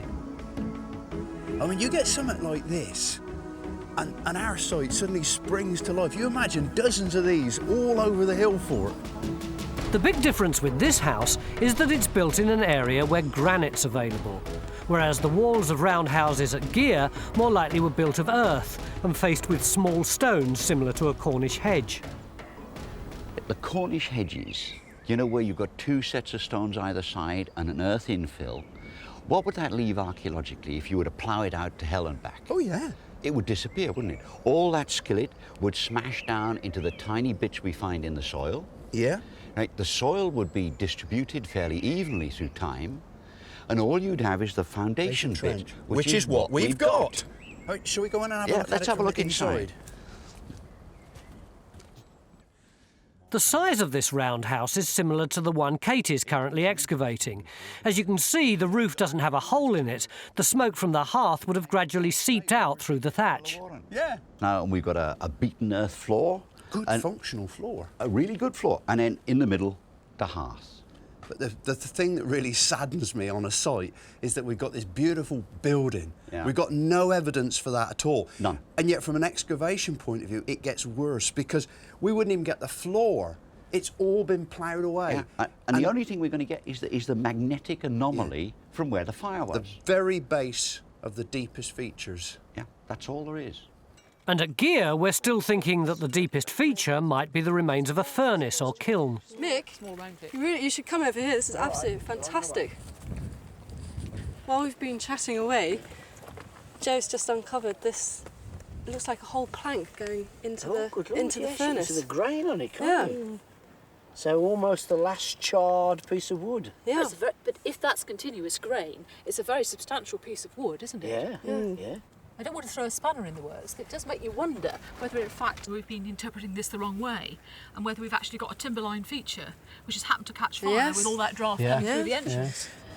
There's so much happening at Gear that it's easy to forget we're actually investigating two sites. At Caervallic, Carenza's found more pottery in the outer enclosure and wants to know if it's 4,000 years old and goes with the fragment of Neolithic axe she found yesterday. Well, I certainly think it's very nice. It's got a superb decoration of curved incised lines. I don't know if you can see it in this light, but you've got a double line there and a double line there outlining a kind of leaf shape, a kind of curvilinear pattern. And this is entirely distinctive of southwestern decorated ware, the pottery which is common down here from about 300 BC onwards. So it's Iron Age. So I'm afraid it's Iron Age, but it's very nice Iron Age pottery. This southwestern decorated ware comes in a variety of forms. This is very good quality. Some of the decoration is entirely geometric. So what on earth is a Neolithic axe doing in an Iron Age trench? Well, the axe is definitely Neolithic. That doesn't change that. And I guess what must have happened, there's some high status activity. There's somebody important up here in the Neolithic, because that piece of axe fragment hasn't walked up here by itself. Someone's owned it.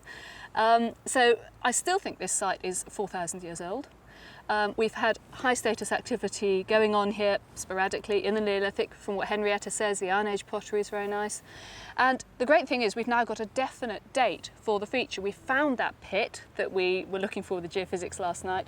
It's full of this pottery. So we've now got a really accurate date for it. And that's brilliant. And just look what's coming up in the bottom here.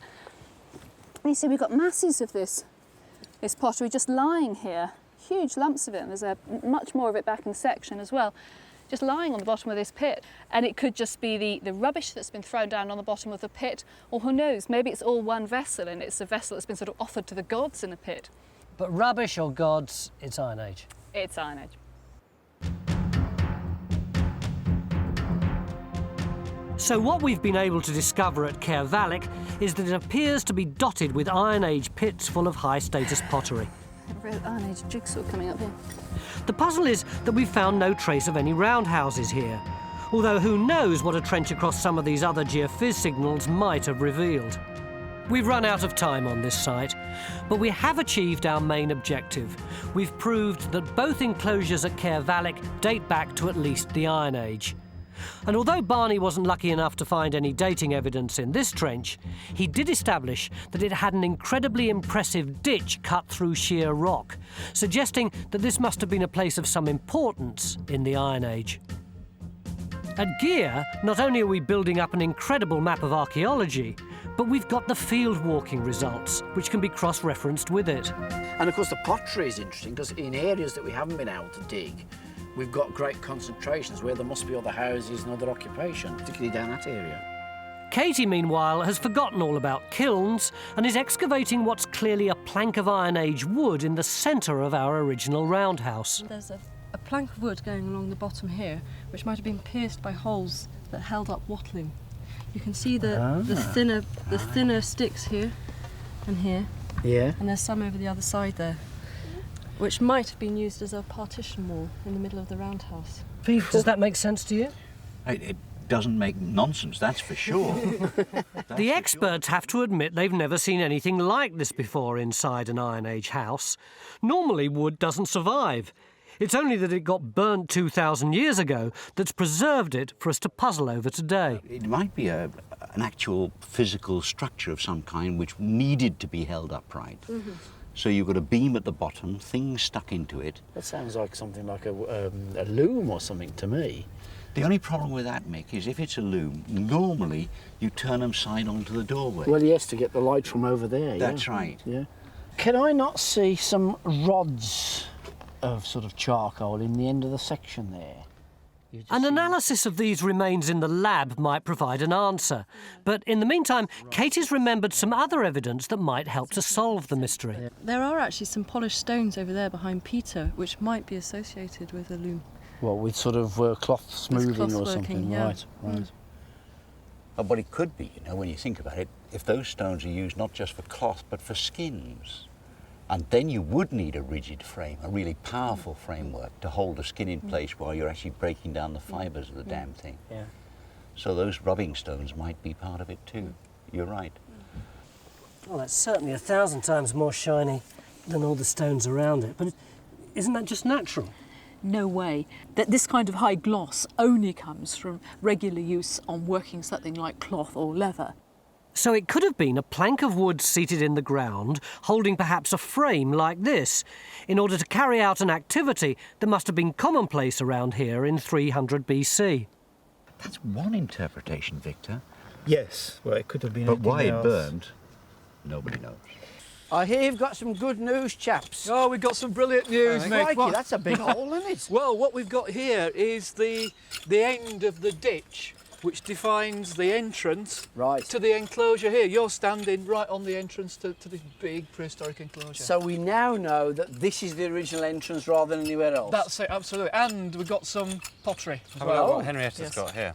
We've got this large chunk of Gabriel pottery which came from well down towards the bottom of the ditch where they're working now, and the whole thing has got very soft and soggy. Right. It's very, very fragile. But even so, it's sufficiently of the type that I think one can be fairly certain that it's Iron Age. It came from about a centimetre off the bottom, Ah, and you know what the implications to that are? Yeah, so that's right there at the beginning of That's the right. phase of the site, yeah. One piece of pottery, but such an important find, because it tells us that the ditch and rampart around this huge site were created by people in the Iron Age. But why did they need such a big centre at Gear? Stuart's convinced this huge enclosure was a meeting and trading place designed to be seen for miles around. The gear enclosure tilts down. It's actually on the slope, facing this direction quite deliberately so it can be seen. For once, the experts almost agree with each other. What we're actually seeing is a centre which might have served the community for a wide distance around as a centre, perhaps in the summer, for exchange, ritual and general get-togethers. So you're thinking of this almost like a sort of equivalent of a small town, perhaps, a small market town? Something like that, yes. I think I agree with Henrietta that it's a settlement, it's not a hill fort. But I do think what we're looking at here is the service industry, which is servicing all the agriculture all over the place. We're almost out of time, but we've now unearthed a second roundhouse and established that the Iron Age occupation stretches across this enclosure. This roundhouse is better preserved and full of some of the highest status pottery we've seen at Gear. Most importantly, we've found evidence to establish that both Gear and Caervallic were in use at the same time. Do our experts have an opinion of what Caervallic was used for? Could we play a game and say that this is for the people? Caervallic could well be that small round, could well be the impressive centre for the big man of the area, the Mr. Big. Well, you could play that game, or you could say that the Caervallic was more for an elite of whatever kind within society. You wanted to know something about these two sites.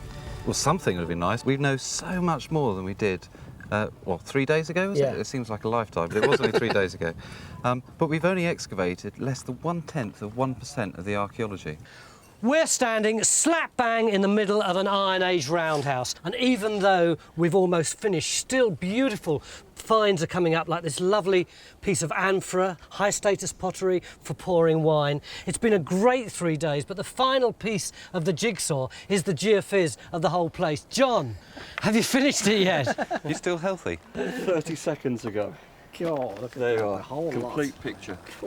Ian, have a look at that. I mean, that's absolutely amazing. We've never had anything like this before in Cornwall, and I mean, the complexity of it, it's just absolutely fantastic. There's enough here to keep the experts talking for years. Ignore the relatively modern field boundaries. We've proved that these are Iron Age houses, and it's likely that all these are too. We believe that these ditches are earlier and probably part of a Bronze Age site occupying this area of the field, which was expanded into a much bigger enclosure in the Iron Age. There are other intriguing anomalies, like this one near the entrance, and perhaps even a Neolithic field system hidden away in this fantastic archaeological map, showing occupation here over 4,000 years and made possible by the wonders of geophysics.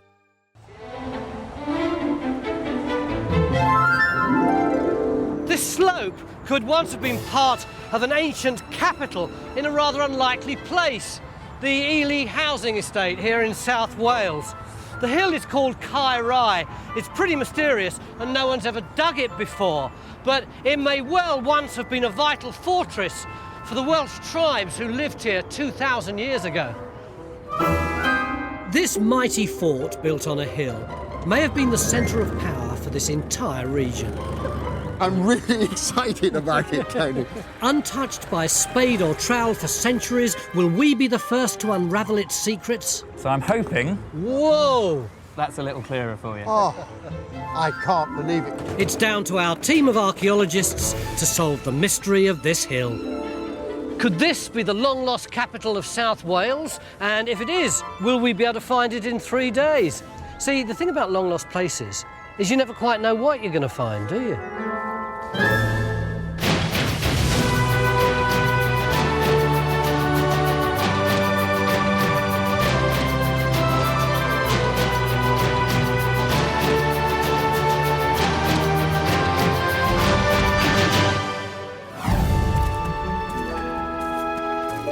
Well, so here we are, Phil. This is our hill fort. There's nothing quite like it, is there? You're walking up through the entrance of a hill fort with ramparts towering up on either side of it. Absolutely immense. You know, it's a big hill fort. It's one of the biggest in South Wales. You know, it's a major centre. Yeah, but the thing is, Neil, it's big, so we've got to get cracking. Absolutely. Come on. Oh, now come on, Phil. Ordering. Also making their way up to the fort are our geophysics team. Their task to survey this vast hilltop in search of an ancient tribal centre that may lie hidden here.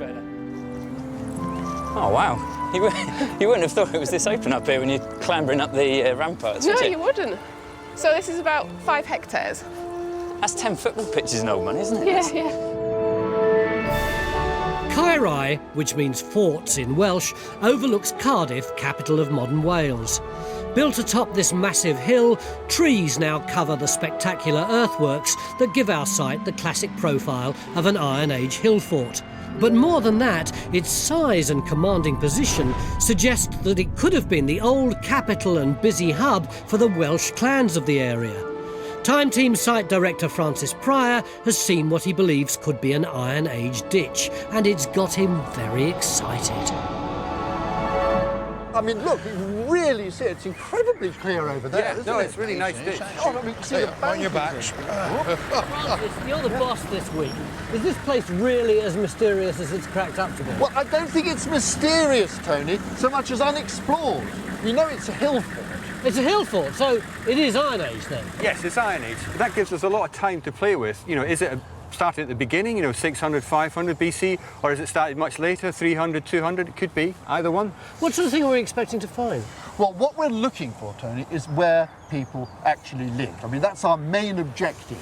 But initially, we want to find the earliest feature on the site. And I think our best bet lies really just down there in that ditch. I mean, you can see it as clear as anything. We're going to do the geophys first, though, surely? We don't need geophys. Francis, 20 years of Time Team, we geophys and then we dig the trench. We are going to be doing a trench here. Hang on a second, you've got a cane here. Yeah, and one right over there where you are. This is a zonking great trench. It's a zonking great ditch. Yeah, the thing is, Tony, we've got to get on and dig it. Yeah. So would you mind please going somewhere else? Oh yeah, blame me, won't you? You and the three of you were just wandering around in the grass. The temptation to dive straight in at Caerau is too much for any red-blooded archaeologist to resist.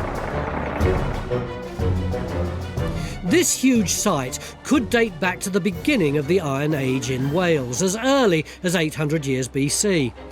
If this was an Iron Age capital, our ancestors would have lived here in large numbers and left evidence behind. Ditches are a good place to look for artefacts that have rolled in or been thrown away. Francis is convinced the curving ditch he's digging is Iron Age. The turf's barely off, and it looks like he could be right. Very often what happens with Iron Age ditches, you have collapse over the years coming in, and so, I mean, your actual edge of that ditch is what? Twice as far back as we reckon? Yeah. It's very encouraging, you know, nice wide ditch, natural appearing over there, bank. It's just what we expected. Clues to the importance of this site lie all around us. Ramparts.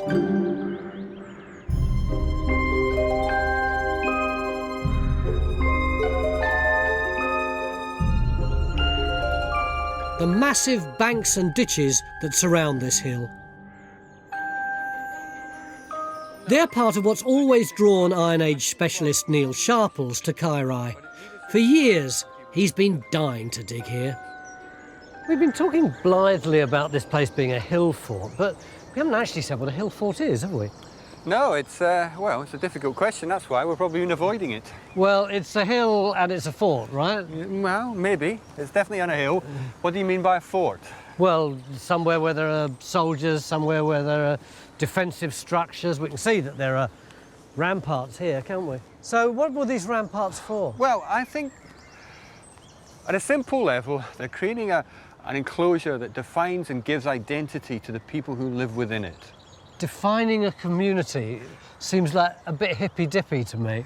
Well, no, it's people in the period before this, in the Bronze Age, people were living in small farmsteads in the fields, in the landscape.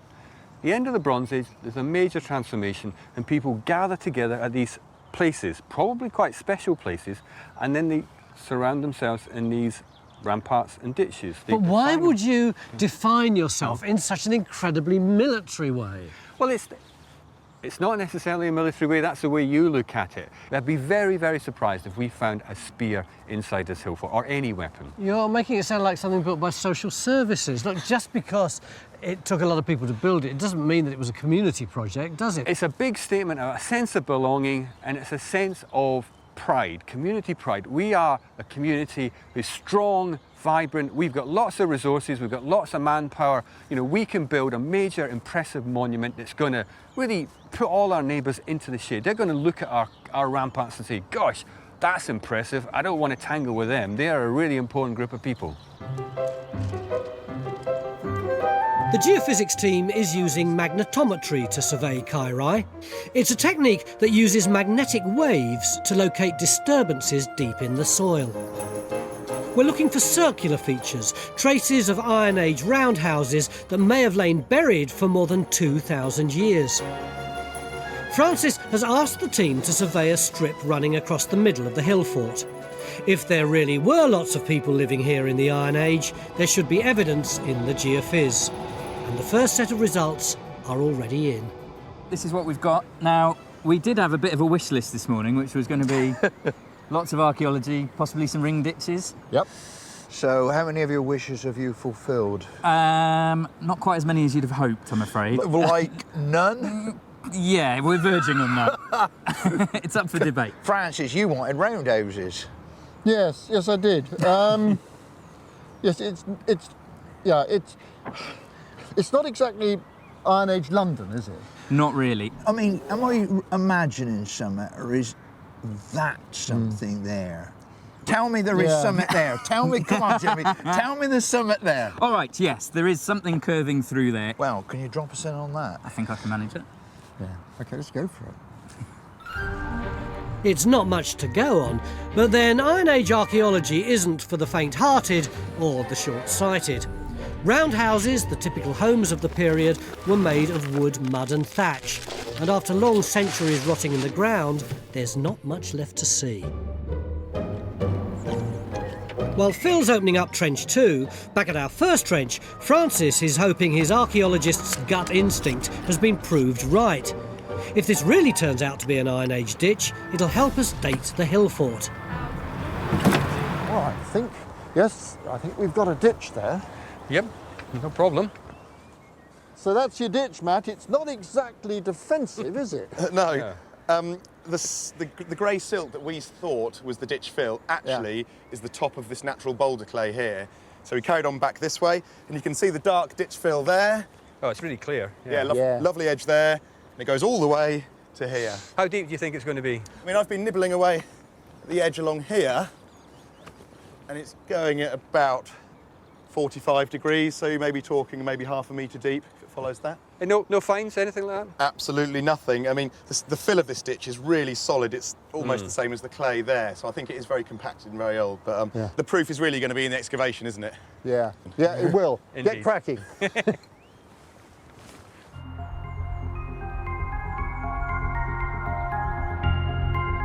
At the base of this hill fort is Ely, the biggest housing estate in Cardiff. Unaware that an ancient capital might be in their backyard, some of the Ely residents have turned up hoping to find out something about this place. So what's it like having this fantastic ancient site right on your doorstep then? Like, didn't even know about it really. I know, it was Didn't you? quite like hidden because not many people knew about it being here, and like after all this, a lot of people know about it now. Over the next few days, we're hoping to tell the local people if and when Kairai was occupied and exactly what was going on up here. So we better hurry up and find something.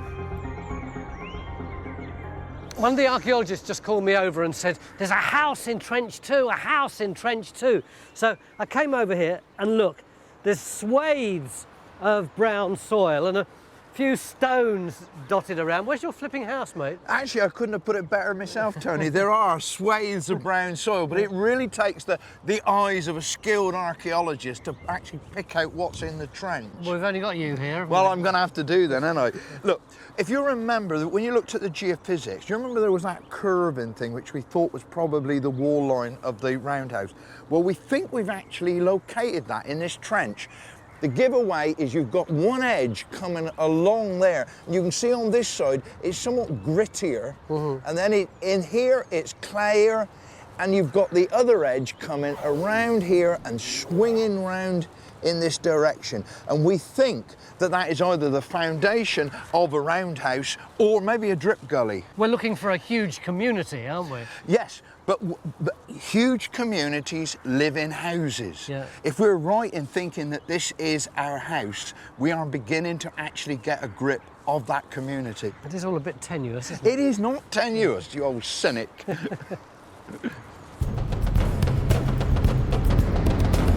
If this was a capital packed with people, we really need to find their houses and date them. Francis thinks that dwellings next to the ramparts could be better preserved, because over time, soil tumbles down onto the houses, protecting them from later ploughing.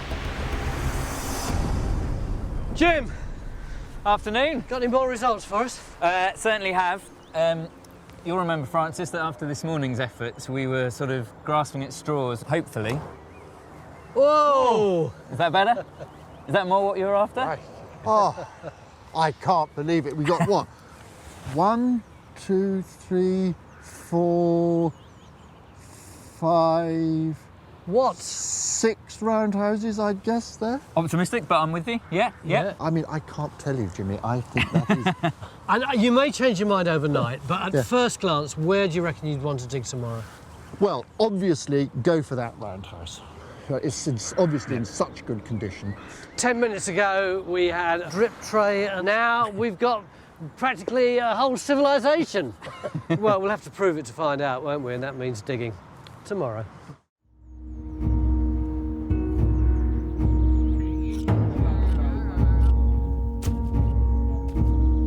Beginning of day 2 here in South Wales, and yesterday we spent the whole day searching for some signs of Iron Age life in this empty field and found virtually nothing at all until round about 5:30 p.m. Jimmy from Geophys came up with that.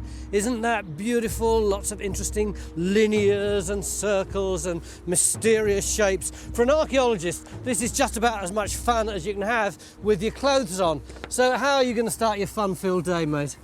Well, we've got a dream site here, Tony. Look, the Geophys has shown up a row of houses snuggled up against the back of the ramparts, which is what you often find on hill forts. And then look at that one. That's the best preserved of them all. So we're putting a trench in that from the front door, which is here. So we're going to do that half there. But you think these aren't the only roundhouses here, don't you? Yeah, I think there's another row running along here. There's certainly one there. There's another one in there. Another one there. Another one there. I'm quite happy. I think that's a row of houses. It's so funny because yesterday I was really taking the mickey out of you for this idea that this was an Iron Age community rather than an actual military fort. But if you've got 2 rows of houses like that, that is the beginning of a community, getting a community. I'm happy. I think it proves what I was saying was right. And, you know, we've got a community here. I mean, if you count them up, I mean, we've got at least 5 on this row, 5 or 6 in this row. You know, we've got at least 10 houses. 8 to 10 people in a family. Yep. So, you know, that's 1,800 people. Yeah. And that's just one corner of our field. That's one corner, yeah. Excellent. So, you know, I'm really happy. I think that's... But we've got to find something, Tony. We haven't found anything yet. We have. Yeah, that's we true. found burnt limestone. stone. Yeah, okay. Well, Well, burnt stone. Yeah. We're quite excited. We're quite. Only an archaeologist could get that excited about this amount of burnt stone. The burnt limestone, together with our stunning geophys results, have convinced Francis that he's found an area that was very densely populated by Iron Age standards. It could be the first step to proving that Kairai was a very important site. But the minute the topsoil's off, disagreement follows. Geophysics head John Gator thinks he can see the marks of the Roundhouse in the ground. But Francis is convinced that the jagged edges they're seeing were caused by Ice Age glaciers 10,000 years ago. There's a feature there at the very end. That's showing up nice and clearly. That's a proper feature. It's got pottery on it. There's nothing in there which is archaeological, honest. Look at the edge of that, John. See the way it wavers? Yeah. Like that. That's cut by ice. I think that is the ditch of the Roundhouse, and that's the break, that's the entrance there. So the green is the edge of the trench where we're standing. Yeah. And that anomaly there is that anomaly, and you're saying that's glacial. Yeah. And so it's pure coincidence that is at the end of that ring. Yeah. Well, I don't believe you. You don't? No. Well, I'll take my hat off to you, if it is. No, it is, John, it is.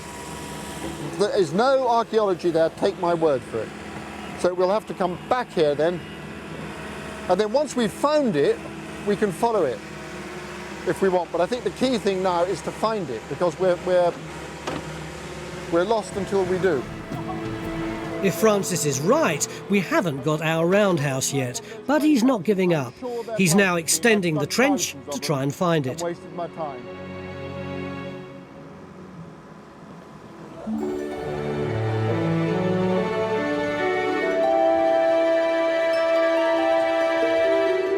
We know next to nothing about this site, and very little about the Iron Age in this part of Wales, except that it lasted for 800 years.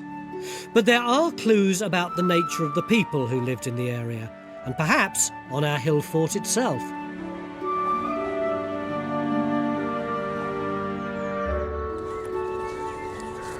It's a beautiful map, isn't it? It looks like Middle Earth. It's a cracker and it does a bit, doesn't it? What does it represent? Well, what it's showing us is the Iron Age tribes of Wales, or at least it shows us how the Romans described the Iron Age tribes of South Wales. We have a wonderful account from the Roman historian Tacitus, and he gives us this picture, and this is a nice sort of representation of that. Where are we? We're just here. This is Kairai. So we're deep in the heart of these people, the Silures. Absolutely in the heartland of the Silures, that's right. What do we know about the Silures? The Romans tell us quite a bit about them, in some detail about the ferocious resistance that the Silures mounted to the Roman advance, a 25-year guerrilla war. What do you think is the relationship between our hill fort and the Silures' defence of their own territory generally? Well, it could be quite important because it's big. In the scheme of things and in the terms of South Wales, it's one of the bigger hill forts.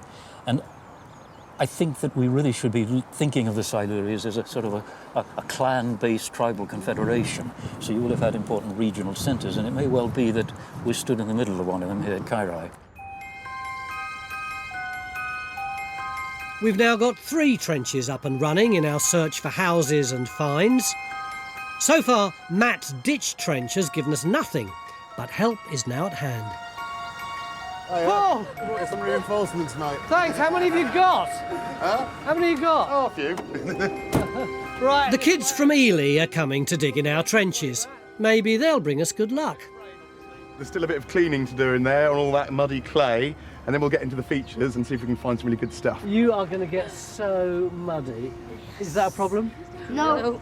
Not for you two? No. Great. Get stuck in then, off you go. So, trowels on the ground, facing that way. Press down and pull, scrape, scrape, scrape. That's it. Matt and Raksha don't have any trouble putting them all to work.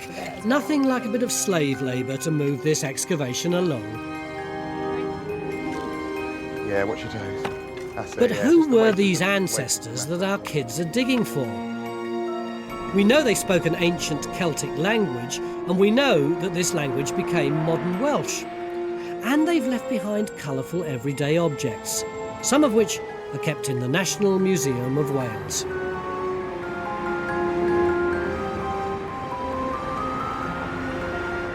Hi, Ashley and Kaya. Right. We're taking two of our diggers, Ashley and Kaya, both Ely born and bred, to see them. But you need to put your gloves on. Kaya hasn't given us any finds yet, but some of these Iron Age artefacts were found close to our fort. This stuff is 2,000 years old. These objects here are all from one hoard. They were all found together. People have actually brought things together, deposited them, put them into the ground, maybe as a sort of a ritual act, giving them to the gods. And a lot of these hoards from this part of the world, they relate to horses. So I think we can say horses were really important to these people. And if you can imagine, you know, big carts, chariots, with those things mounted in the horse trappings, you know, would have been really colourful. And that really does say something about how sophisticated they were. And I think that's important for us to remember. Can you see this over here?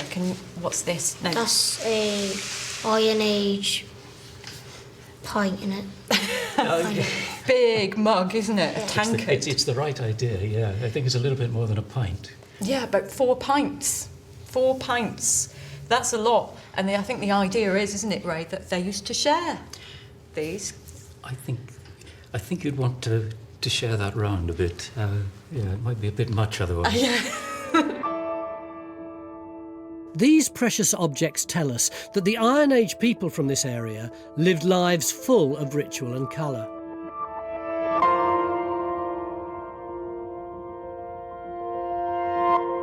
To get a sense of how challenging it was to make objects like this, we're going to make our own communal drinking cup to discover a bit more about Iron Age technology.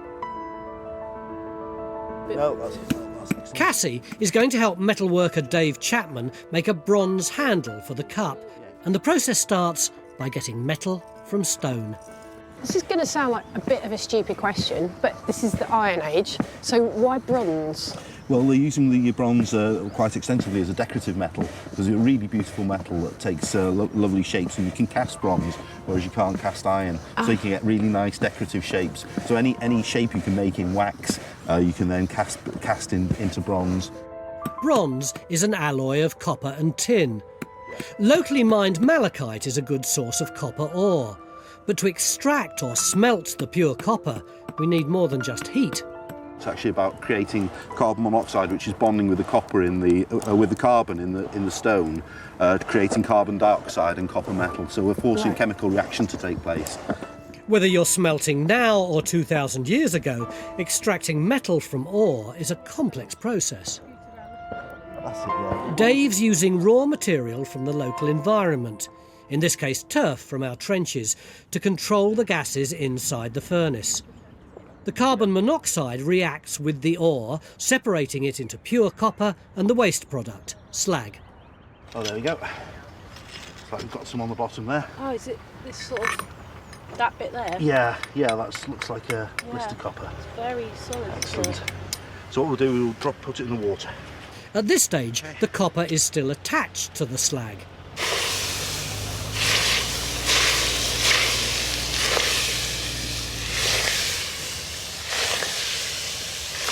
Oh, it's lovely. Really there we have. solid, isn't it? After cooling, the copper can be knocked out. There you go. Loads of solid stuff. It's a big effort for a small amount of copper. We've got a lot of work to do before we're ready to cast our bronze handle.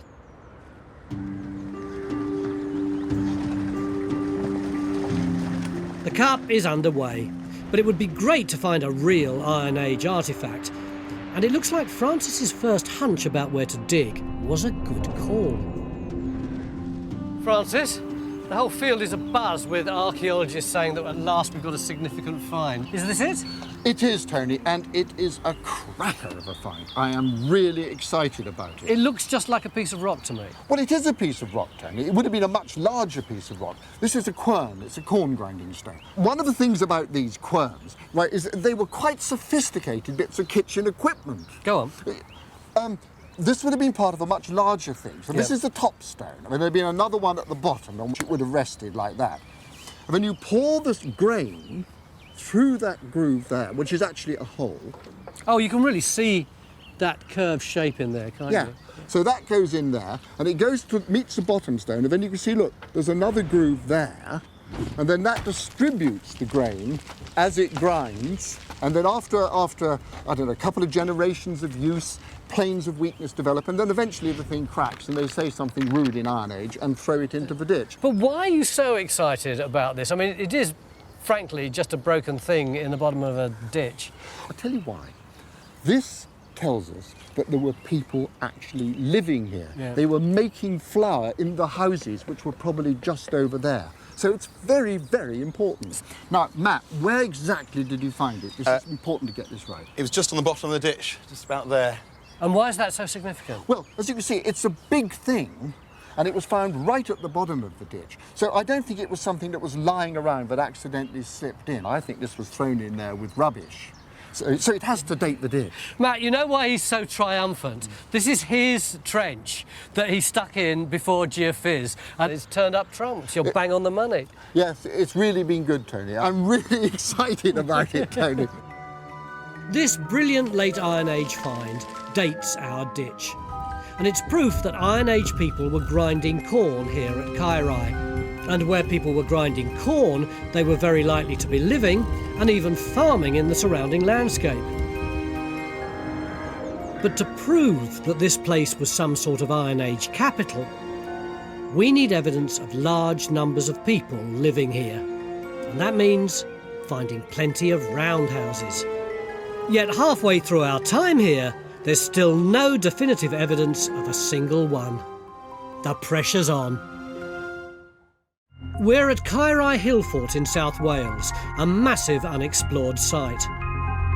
We're looking for evidence that this place was once some sort of Iron Age capital. We're halfway through day 2, and even though we've got this fantastic geophys, quite frankly, what's been coming out of some of our trenches has been less than inspiring. So we're putting in trench 4 here over the oval enclosure, which you could see on the geophys. And this is right at the entrance to the whole Iron Age hill fort. So hopefully we'll get something here that's pretty exciting. We've already put in 3 trenches to try and get a sense of how many people may have lived here and when. With the help of the local kids from Ely, we've found a single late Iron Age corn grinding quern, which points to it being a domestic site. But so far on this giant hilltop, we've found no houses. It's been a while since I've caught up with Phil. He's always firmly believed he's got a roundhouse in his trench, but is he any closer to proving it? Phil! Tea, about time too. Yeah, tea's up, mate. OK, clear up your loose, we'll have a cup of tea. Give me some good news, mate. I've been looking around the other trenches, you can't see a thing. You're so negative. You want something positive? Yes, please. Well, I can positively tell you that that ring ditch, that foundation gully or whatever it was, is not a foundation gully or a ring ditch. I thought you were going to give me some good news. But I am. I'm Go going to on. be really, really positive. I can say positively that we do have a building in this trench. And where is the building? Well, it's actually in front of you. Where Kelly is, you see she's got digging a post hole there. Yeah. Now, about a foot behind her feet, there is a grey patch. There's another post hole there. We've got another one, look, there's a grey patch there with another post hole, and that all ties in with this feature that I'm digging here. Now, I've measured them up. The distances between them are the same. The distances that way are the same. They form a regular rectangle. Now, whether or not that's a rectangular building or part of something round, I don't really know. Is that positive enough for you? That's positive. Francis. Yes, sir. We've got a building here. Brilliant. Mind you, it is a struggle finding anything here, isn't it? It is incredibly difficult to see any forms of features in this brown soil. Well, that's not to be wondered at. The thing is, Phil, 10,000 years ago, this was glaciated. Yep. There were glaciers down here, frozen. And every time the ice froze, it would open up wedges in the ground, and it would bring the clay up from below, and it would mess around with the natural, and that's why it's a dog's breakfast. All right, don't give us a lecture. Just drink your tea. Well, where is my tea? Gordon Bennett. Oh, never mind Gordon Bennett. Where's my tea? There's your tea, oh, sir. Look, please take Oh, the I'm tea so bag. sorry.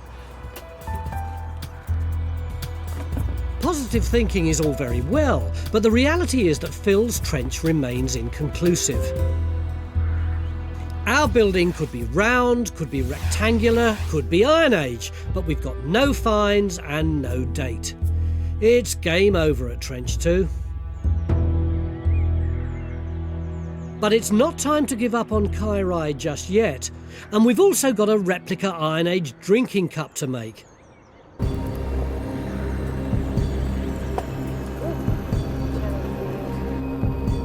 Dave has added a small amount of tin to the copper we smelted earlier and is melting them in a crucible to make bronze. It's almost ready to pour into moulds which contain wax replicas of the handles at the Cardiff Museum. So is it ready, Dave? Getting there now. Yeah, it's good and hot from over here. I always think this is a very magical process. It must have seemed so then, mustn't it? Must have done, mustn't it? Even after thousands of years, you still get excited by it. Yeah. Thousands of applause. You can imagine that the people who did it must have had really high status in the community. I should think so, yeah. And kept very quiet about how you About how actually you do did it, it. yeah.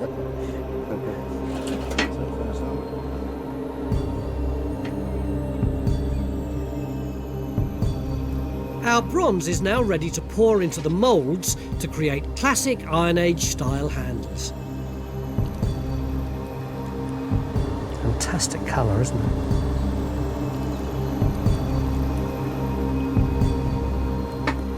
How long before it'll cool down? Oh, about 10 minutes, something like that. You can see the bronze has the consistency of chocolate in this at this temperature. Oh, yeah. Good, good. There you go, Tony. Perhaps you'd like to do the honours and knock it out. With this side? But gently. Yeah, gently, because it's gently. very pretty. Oh, yeah, it is fragile, isn't it? There's our casting. Yeah, can you see the edge of the castings there? That's Yeah, good. yeah, yeah. Let's go.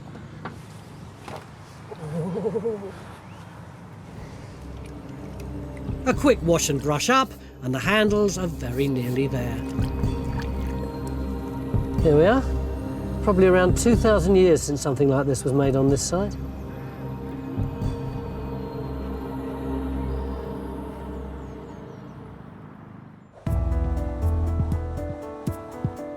"2,000 years ago, Kairai would have looked very different. Tree cover is hiding its most dramatic features. Its ramparts can only be seen using modern LiDAR techniques, which involve firing laser pulses from a plane at the site. These allow us to see through the trees and reveal the giant banks and ditches. Whether, as Neil has always believed, they were for showing off or were defensive, the one thing these ramparts definitely do is ensure people enter through the front door.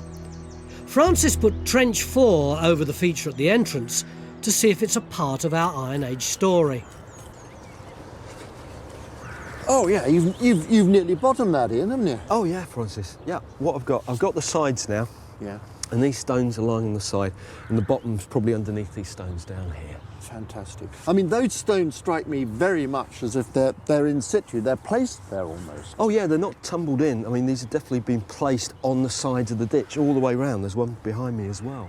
What sort of date is this? Well, we've got two bits of pot out of this. We've got one which is almost certainly Roman, that one there. That's out of the top. Yeah, this is Roman, isn't it? It's fairly hard and fairly fresh. And then we've got this very delicate handmade piece there. Yeah. You know, that looks Iron Age. And the Roman one's nice and fresh, and this is fairly weathered. That's been lying around on the surface, hasn't it? Almost certainly, yes. Yeah, well, that leads me to think that this is almost certainly Roman, wouldn't you agree? It's looking that way, and interestingly, I mean, we've got also what look like 2 post holes here, either side of the entrance. So they could be gate posts? Could be gate posts or maybe fence posts. Yep, it's looking more and more like a Roman farm, but of course when we say Roman, we actually mean the Romans would be actually the same people as were here in the Iron Age, just wearing Roman clothes. Yeah, Romano-Welsh. Romano-Welsh, yeah, smashing. A Romano-British cattle enclosure at the entrance to our fort is not what we wanted. When we say Romano-British, we mean the period that follows the Iron Age, when the Romans occupied Britain and our Welsh tribes had started to absorb Roman ways. But at least we found more evidence that this site was primarily domestic. To be honest, we've all been a bit disappointed today at the lack of finds. Of course, there have been some, and what they've done is to prove that this is definitely a late Iron Age site. But that's about it, really. The truth is that from this huge site, this massive hill fort, the closest we've got to the dense population hinted at by Geophys are a few undatable post holes. Have we been digging in the wrong place? For the last 2 days, we've been searching for an Iron Age capital up here on this hill, but we've been thwarted by the geology and the thick, brown, sticky clay. The Geophys has been absolutely fantastic, although it's offered us what seems like a whole mirage of little huts and settlements, and we've got a few finds which are pretty good too. But what we haven't got is a date for the time when this place was at its heyday, and that's what we're going to try and nail down today.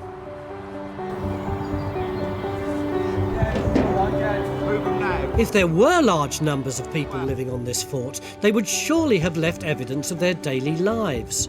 But we're simply not finding it. So Francis has come up with a new plan that involves looking for Iron Age ovens. I don't understand. If we want to nail down the dating, why is our last throw of the dice going to be looking at an oven? Because, Tony, we've done that end of a site, we've done this side of a site. What we haven't done is this huge area over here. The middle. The middle, yeah. And that is covered, as you can see on the Geophys, by these oven kilny things. All right. Do you think that by the end of the day you can give us some robust dating? We are employing the right techniques to do it. That's not an answer, really, is it? Yes, it is. It's a very political answer. It stank of politics, that answer. Should we get the digger back on? Yeah. OK, Carrie.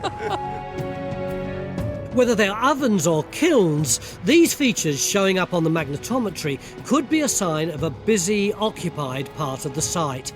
So it's our last-ditch effort to find more evidence of occupation at Kyrai and an exact date.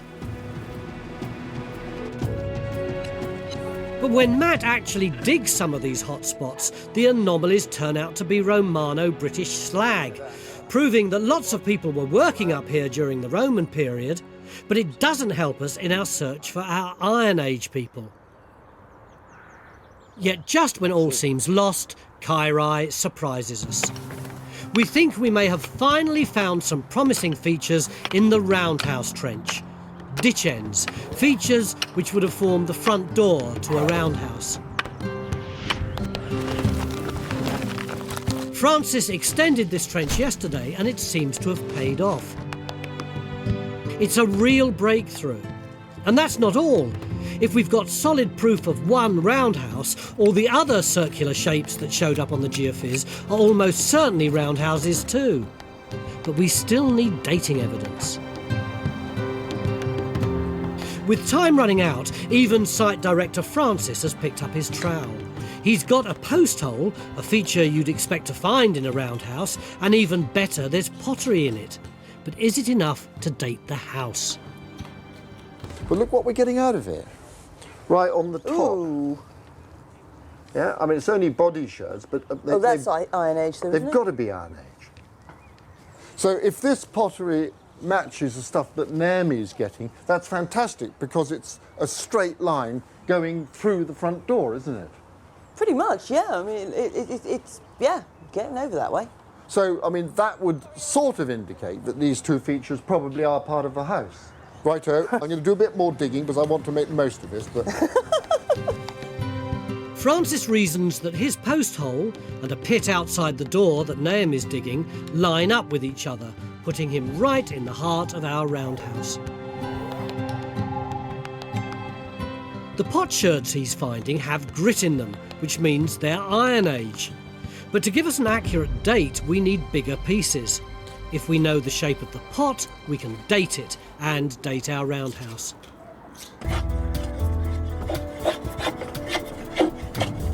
Our Iron Age communal cup is almost finished. We've made a wooden vessel the same size as the one in the Museum of Wales, and we're now fitting the bronze handle smelted from scratch on this hill. Okay. Wow. Holds it. Brilliant. Excellent. Does it hold it with 4 points of beer in? If you're offering. What do you reckon, Ray? I think it's cracking. It's a wonderful object. Congratulations to both of you. It tells us something about these people, doesn't it? You know, talks about communal activities and feasting. You'd hope it was communal, because if you had that to yourself, you'd be quite ill, I think. Yeah, absolutely. It might be tempting to try, but I think you'd probably want some help with it, wouldn't you?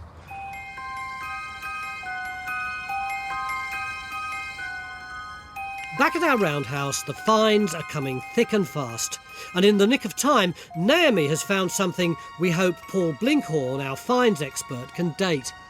All right, Naomi. I hear rumours of pottery. The rumours are true, and it's not just any old pottery. I think it's the pottery that we're looking for. Oh, I say, yeah. Yeah, that's what that is. That's definitely Iron Age. See the angle there, so it's going to come round something like that. That's a big pot. I mean, also something like the base of a storage jar or something. It is a nice That's size fairly pot, hefty. yeah. And it's in good nick, and there's more of it. So that's not stuff that's just... And is it in a feature, yeah? Yeah, I'm excavating this post hole here, and we have got another large piece here in situ. Fantastic. Which is almost ready to come out. Oh, great stuff. I'll hang around then.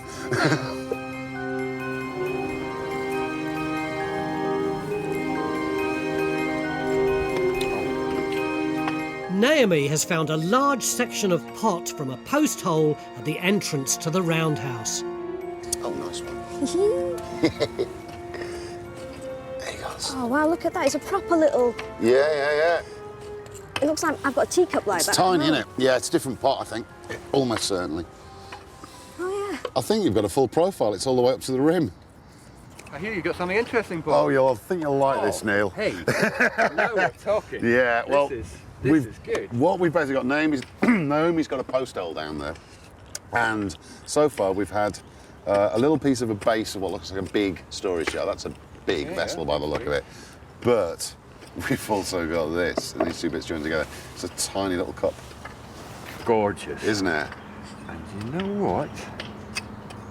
I don't think that's middle to late. Do you think that might be early? I think that's early. This is probably the only complete profile of an early Iron Age vessel that I've ever seen from South Wales. You're joking? There are not very many of them. No, wow. they're... What struck me about it, this is interesting as well, is you've got this big sherd of this big jar and this little cup with it. It's almost like a representation of a drinking kit. You've got your big pot with your beer or whatever in, and you've got your little cup for scooping out, and it's right in the top. Oh, let me have a look at this. It's right in the top of a post hole. More of it still in there? Yeah. Oh, excellent. It's all nicely fitting together, isn't it? So this unassuming piece of pottery, this tiny cup with its distinctive profile from bottom to top, turns out to be the key to the whole dig. It's the most complete early Iron Age cup ever found in South Wales. Not only is it a truly spectacular find in its own right, it conclusively dates our site to the earliest part of the Iron Age. A job well done. We came here looking for an Iron Age capital. In one tiny area of our site, we found a terrace of roundhouses from the very early Iron Age, around 800 BC, that could have housed 100 people. Glaciers, later industry and ploughing make Cairide difficult to read. But if the rest of the site was as heavily populated as this one little corner, we could be looking at hundreds or even thousands of people living here at its height. Looks like our hill fort could be the ancient building co-op of Neil's dreams. It's a place where people had kitchen accidents and performed drinking rituals in the home. Our Romano-British farmstead proves that this hill continued to be occupied on into the Roman period before being abandoned. It's time to celebrate the community of Cairi, past and present.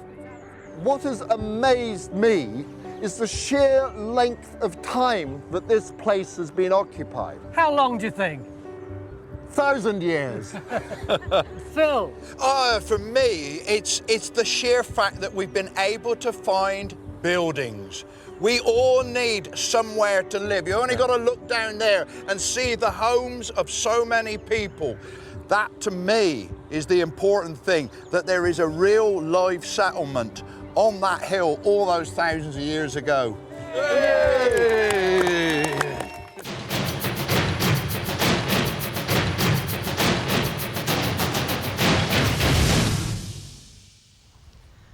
Welcome to the Isle of Wight, and in particular to this field, which has turned up a real archaeological mystery. 2 years ago, they were putting a water pipe through here, and a previously unknown Roman site was discovered. There wasn't much time for investigation, but they did catch glimpses of at least one wall, evidence of Roman metalworking, and literally hundreds of finds. And most intriguing of all was this slab of Italian marble with marks on it here, which indicate that it may have been attached to a high-status building. But was it? And if so, was the high-status building in this field? The islanders are really excited about it and want Time Team to solve the mystery. And as usual, we've got just 3 days to come up with some answers.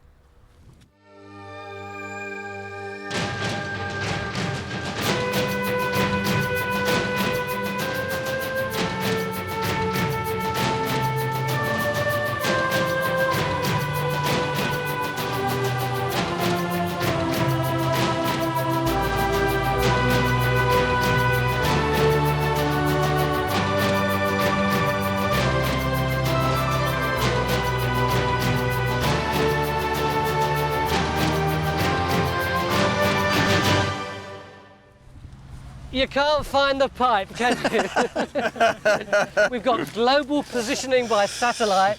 We've got and you're desperate. We've got eyeballs as well, Tony, the most reliable technology known to man. Oh, so you've got pictures of it anyway, yeah. And what we can do from these pictures is work out where it is. If you turn around this way, yeah, you can see the line of the trench coming down here on this photograph. Well, it heads straight towards that traffic sign, which is still there with the triangular sign on the top of it. So we know its alignment that way. If you turn the other way and the photograph taking the other direction, and there's the line of the trench going up there. You can see how it's heading straight towards where the main road cuts the skyline, where that tall tree is, which is up there. So basically all we have to do is get on line between that and that, yes, yeah. And then Henry can set out the coordinates that Kevin provided. Archaeologist Kevin Trott discovered this site when the pipeline was laid. Are you confident you know where it is?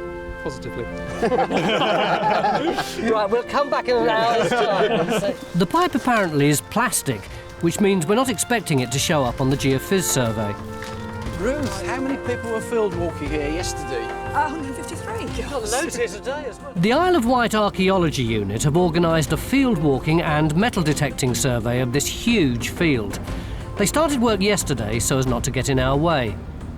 And we're doing a systematic surface collection of the finds, and we're plotting out where they are in the hope that distribution will tell us what's going on. Yep. How have they done so far? Well, they've done very well so far, and we've got a nice picture developing. Roman pottery has been found in every grid square that's been walked by the field walking team so far. So when we've got this little 13 here? Well, that means 13 sherds of Roman pottery have been found in that square. 20 in this one? Yes. That's really rather good, isn't it? It's very encouraging. Yeah. And what about these red dots? Those ones in red are the coins, yes. What's that one, Ruth? Oh, well, that's the latest one that we've handed in. It's well preserved, isn't it? It's very nice. Yes, it's very good. I think metal survives very well in this field, actually. All the field walking finds are being brought to our base here at the Dinosaur Centre just a mile away, and where our Roman finds expert, Guy de la Bedouillère, is having a close look at the coin. Yep, We've got it up on the screen. We've got some lovely detail here, the legend all the way around the edge. We've got the first part of the emperor's name there, Domitian, and you can see a nice portrait of him here. He's got thick bull neck, curly hair, laurel wreath, and this rather ugly face, which is appropriate because he was a man who enjoyed killing flies for a hobby. What, rather than Romans or as well as? No, I think he did that as well, yes, that's right. Not a very nice man, but there is a nice historical tie-in for us because it was his father, the Emperor Vespasian, who invaded Britain, part of the invading force earlier in his career, and he is specifically recorded by the Roman historian Suetonius as having invaded and captured the Isle of Wight. This coin was minted in Rome in the year 87 AD. And as it's not very worn, Guy suspects it was lost within 20 years, sometime in the early part of the 2nd century AD. You've had your hour, have you found it? Well, we reckon we have, Tony. This plan here, this is Kevin's excavation along the pipeline, and according to our calculations, we must be standing about there. So what would you like our first target to be then, Kevin? My first target would be this core area here, so we can extend this area further back in order to encounter this cobbled area where we had that slab of marble from. OK, so if we start in that area and then we can see what Geophys comes up with and then extend out from that. This is the test of knowing where we are. The main thing is to re-find the pipeline and then everything else should fall into place. Right down here. OK. Let's dig a hole. I'll do it. Yeah.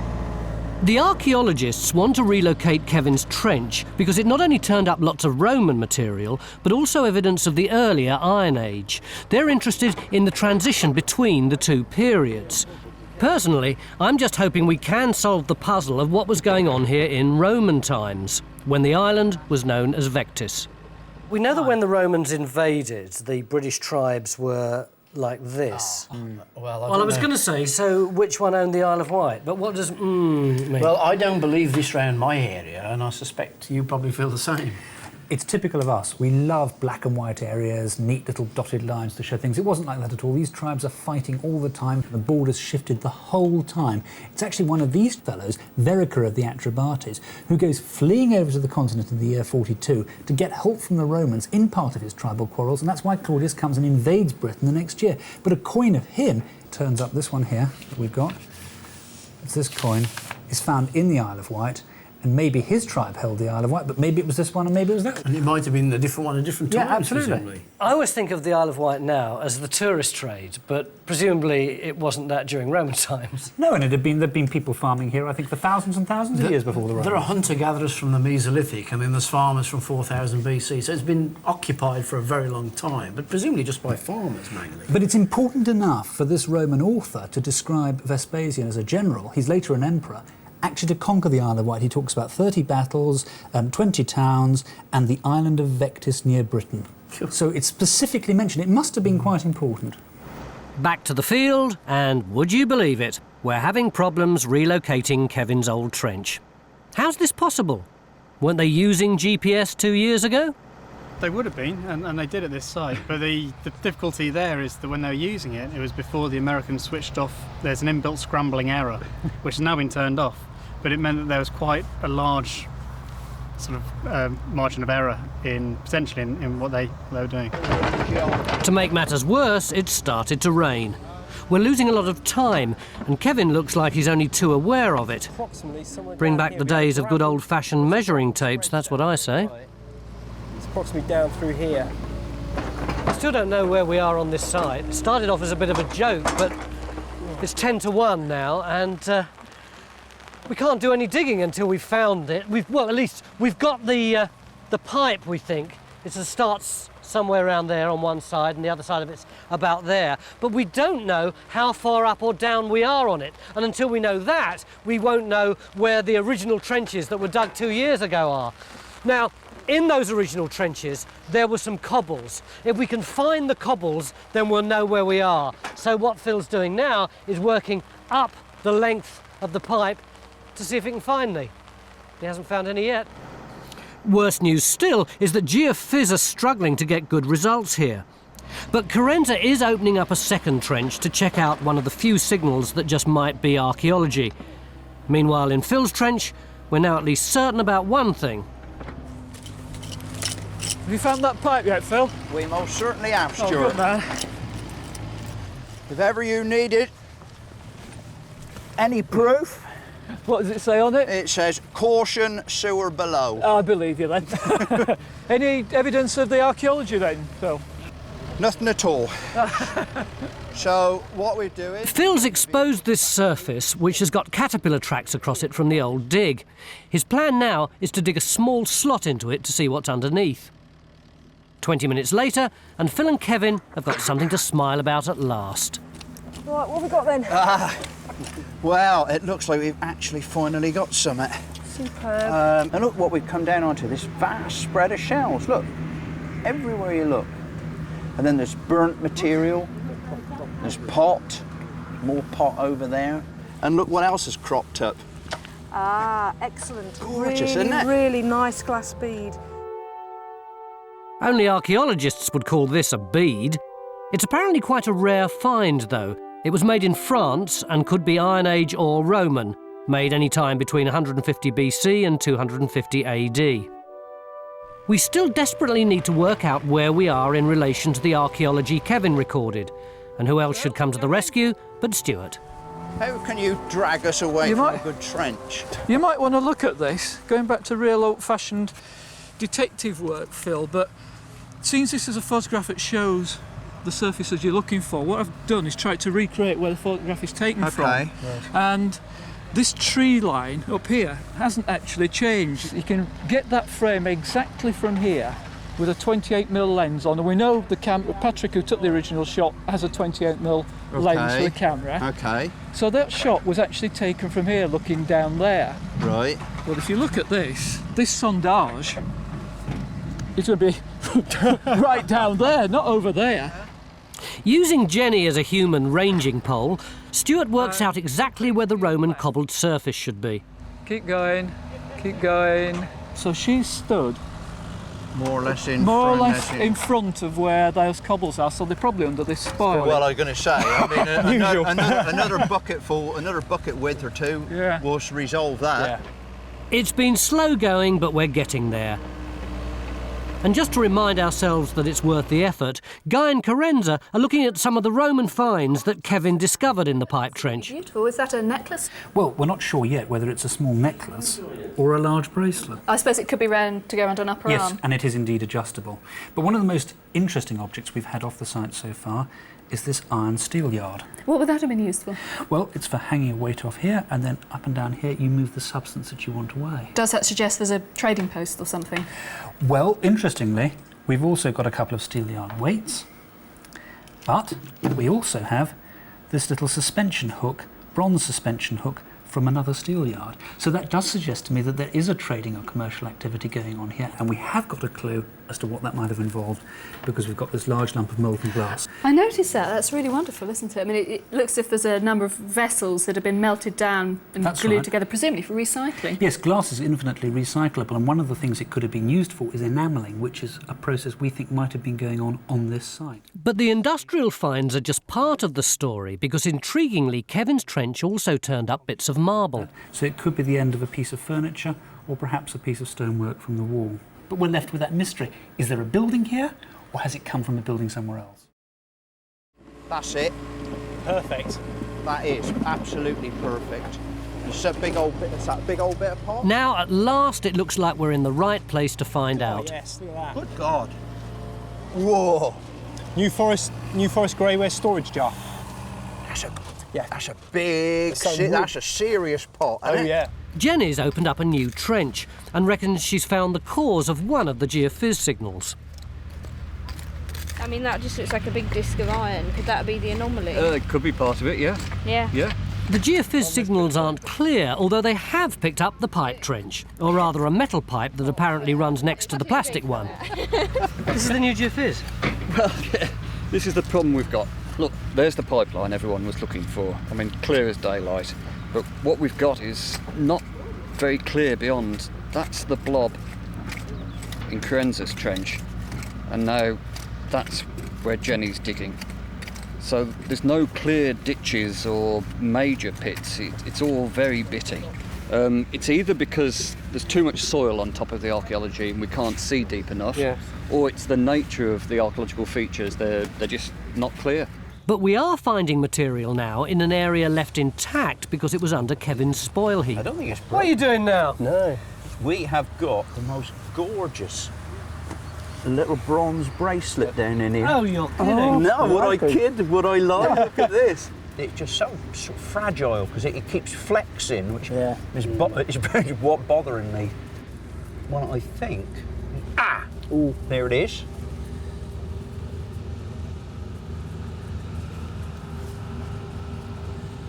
It's pretty well all there, isn't it? Oh, yes. Absolutely gorgeous, eh? They're little terminal ends, aren't they? So Yeah. It wasn't open Yeah. for. Yeah. Oh, so that's not broken? That's just... No, that's the style it Take was. Yeah, try and keep It's, it looks as if it's twisted wire, doesn't it? It's beautiful. Absolutely beautiful. Is that one piece of wire bound round another piece? Oh, it looks as if it might be, doesn't it? It needs cleaning up. It is. Oh, look! You can see the hole in there, can't you? Yeah, yeah. It's intriguing. We've got items like this bronze bracelet, which dates to the 3rd or 4th century.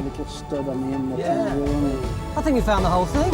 While in the same trench, we're uncovering 1st century Roman pottery in what appears to be a rubbish tip full of shells. You can see them in this section here. There are so many, we're using sacks to collect samples. Carenza's trench is also full of shells and big shards of pottery called vectisware. Well, vectisware is the local handmade pottery of the Isle of Wight between the late Iron Age and the early 4th century. And we have the material we have here is very early on in that tradition. We're talking about latest Iron Age through to about 70 AD, but no later. The light's starting to go, but there's just enough time for Stuart and Guy to get a look at our site from the hill. You've got the coastline there. Yep. And that big expanse of flat ground that goes beyond the site in front of Brading over there. And then you see that flat expanse out there all the way up to the sea again at Bembridge Point. Now if you look at the geological map, that flat expanse of ground I referred to is this coming down here from coast to coast. This is all alluvium. So all that low ground over there was originally sea? It's been underwater at some stage, yeah. Effectively, this is an island off the island of the Isle of Wight. Makes me wonder if this is actually where the Romans came in to invade and take the Isle of Wight in the first place. You can't really take that in from there. See, that's why you've got to get out those trenches and get up high, Guy. Absolutely. Brilliant. It's turned out to be quite a good day in the end. We've found traces of people living here around the time of the beginning of Roman occupation, while just metres away we've got bronze bracelets and potentially a building dating to the end of the Roman period. Well, that is a cracking edge down there. And because Phil's found Kevin's old trench, we're now closer to discovering if it is a Roman villa. Day 2 and I'm bracing myself for another day on the Isle of Wight. We're digging just over that headland there because 2 years ago a local archaeologist discovered a whole host of Roman finds in a trench that was being dug for a water pipe. But when the water people wanted to close the trench and move on, he had to stop. And yesterday afternoon, after a really frustrating day, we finally rediscovered that trench. So we're hoping for lots of finds today. Although the pipe trench revealed evidence of Iron Age and Saxon occupation, the bulk of the material was Roman in date. The archaeologists, of course, are interested in all of it. Vectisware. But I'm intrigued by the Roman finds. I want to find out if there was a marble-clad villa here. Where is the bit that you actually found when you were digging last time? I'm actually standing in it at the present time. We're actually uncovering the area that I excavated and taking the loose out that I backfilled with. And what was here? Right, what we've got here, we've got a cobbled area just here. Yeah. Got lots of compact cobbles. In this area, roughly where I'm standing, we had a lot of rubble indicating possibly a wall overlying it. And this area here, the soil's extremely different. It's very, very mortary, so we could be inside the actual building here. And where did you find the finds? The bracelet was from this area here. Ah, so that's very close to the one we had yesterday over here, isn't it? It is, yes. Also the marble slab come from here as well. Ah, right. So were the post holes of the Saxon material that way? Certainly were. They were underneath the spoil heap behind me. So really we need to go that way, presumably? But surely also we've got to go uphill as well. Oh, yes. Right. Yes, right. both directions. Well, get on with it. Yeah. Oh, right. OK, Adam. Kevin's finds also included lumps of recycled glass and lead, and this has prompted the idea that people may have been enamelling brooches here. brooches perhaps similar to these, which were all found on the Isle of Wight. This one here is from the Anglo-Saxon cemetery in the middle of the island, and these two were found closer to our site in the east. So what sort of date are they? Well, even though this one here was found in the early Anglo-Saxon cemetery, they're actually all three Roman, hundreds of years earlier than the Anglo-Saxons. So why do you think that one ended up an Anglo-Saxon grave? Do you think it was a family heirloom? No, I don't think so. I think this one would have gone out of fashion in the 3rd century AD. I think it was probably just picked up, and it's a lovely little object, picked up and worn by an early Anglo-Saxon woman. Well, nice to see they've got an appreciation for ancient artefacts. So very little's known about how enamelling was done in Roman Britain, so we've decided to try and make an exact copy of this brooch. This is a hare, not a rabbit. We know that because rabbits weren't introduced until the Norman conquest, although it does look very rabbit-like. Taking up the challenge are bronzesmith Andrew Lacey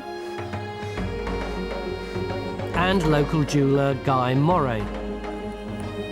Guy's first task has been to make a pattern from lead which will be used to create a mould. The lead pattern's slightly bigger than the original, Guy. Yeah, that's because when the metal cools it will shrink. So if you want it to be the right size, it has to be a little bit bigger. No, you won't. It's quite tough stuff, actually. Guy's using cuttlefish bone for the mould. Well, so that's completely together now, all round. And you just take it apart. Take it apart. Open it. Oh, it's amazing. Goodness, the detail's so good. You can see every little sort of line you've carved in. That's fantastic. Yeah. And this is a technique the Romans would have used, yeah, is it? sure. It's very, very old. How's the field walking going since yesterday? It's going really well, thank you. We've actually field walked the entire field. As we've been going up the hill, though, there's been less material, so we're concentrating now on this area here. Your excavations are here, I think. Intriguingly, the plot shows a concentration of 3rd and 4th century Roman material in the area of Kevin's Trench, while the rest of the field seems to be littered with 1st century Roman finds. As we're not getting a clear geophys picture on this site, Mick's suggesting that we place our next trench in one of the 20-metre squares that's turned up a lot of Roman pottery. Where'd you find that? Found it just over there. Clearly, there was also a lot going on here in the late Iron Age, just before the Roman invasion of 43 AD. Iron Age, that. Brilliant. Yeah, that's right. Who got the Iron Age? It's going to be something like that, isn't it? Coming out. That's Verwood ware. Carenza's Trench has turned up lots of late Iron Age material too.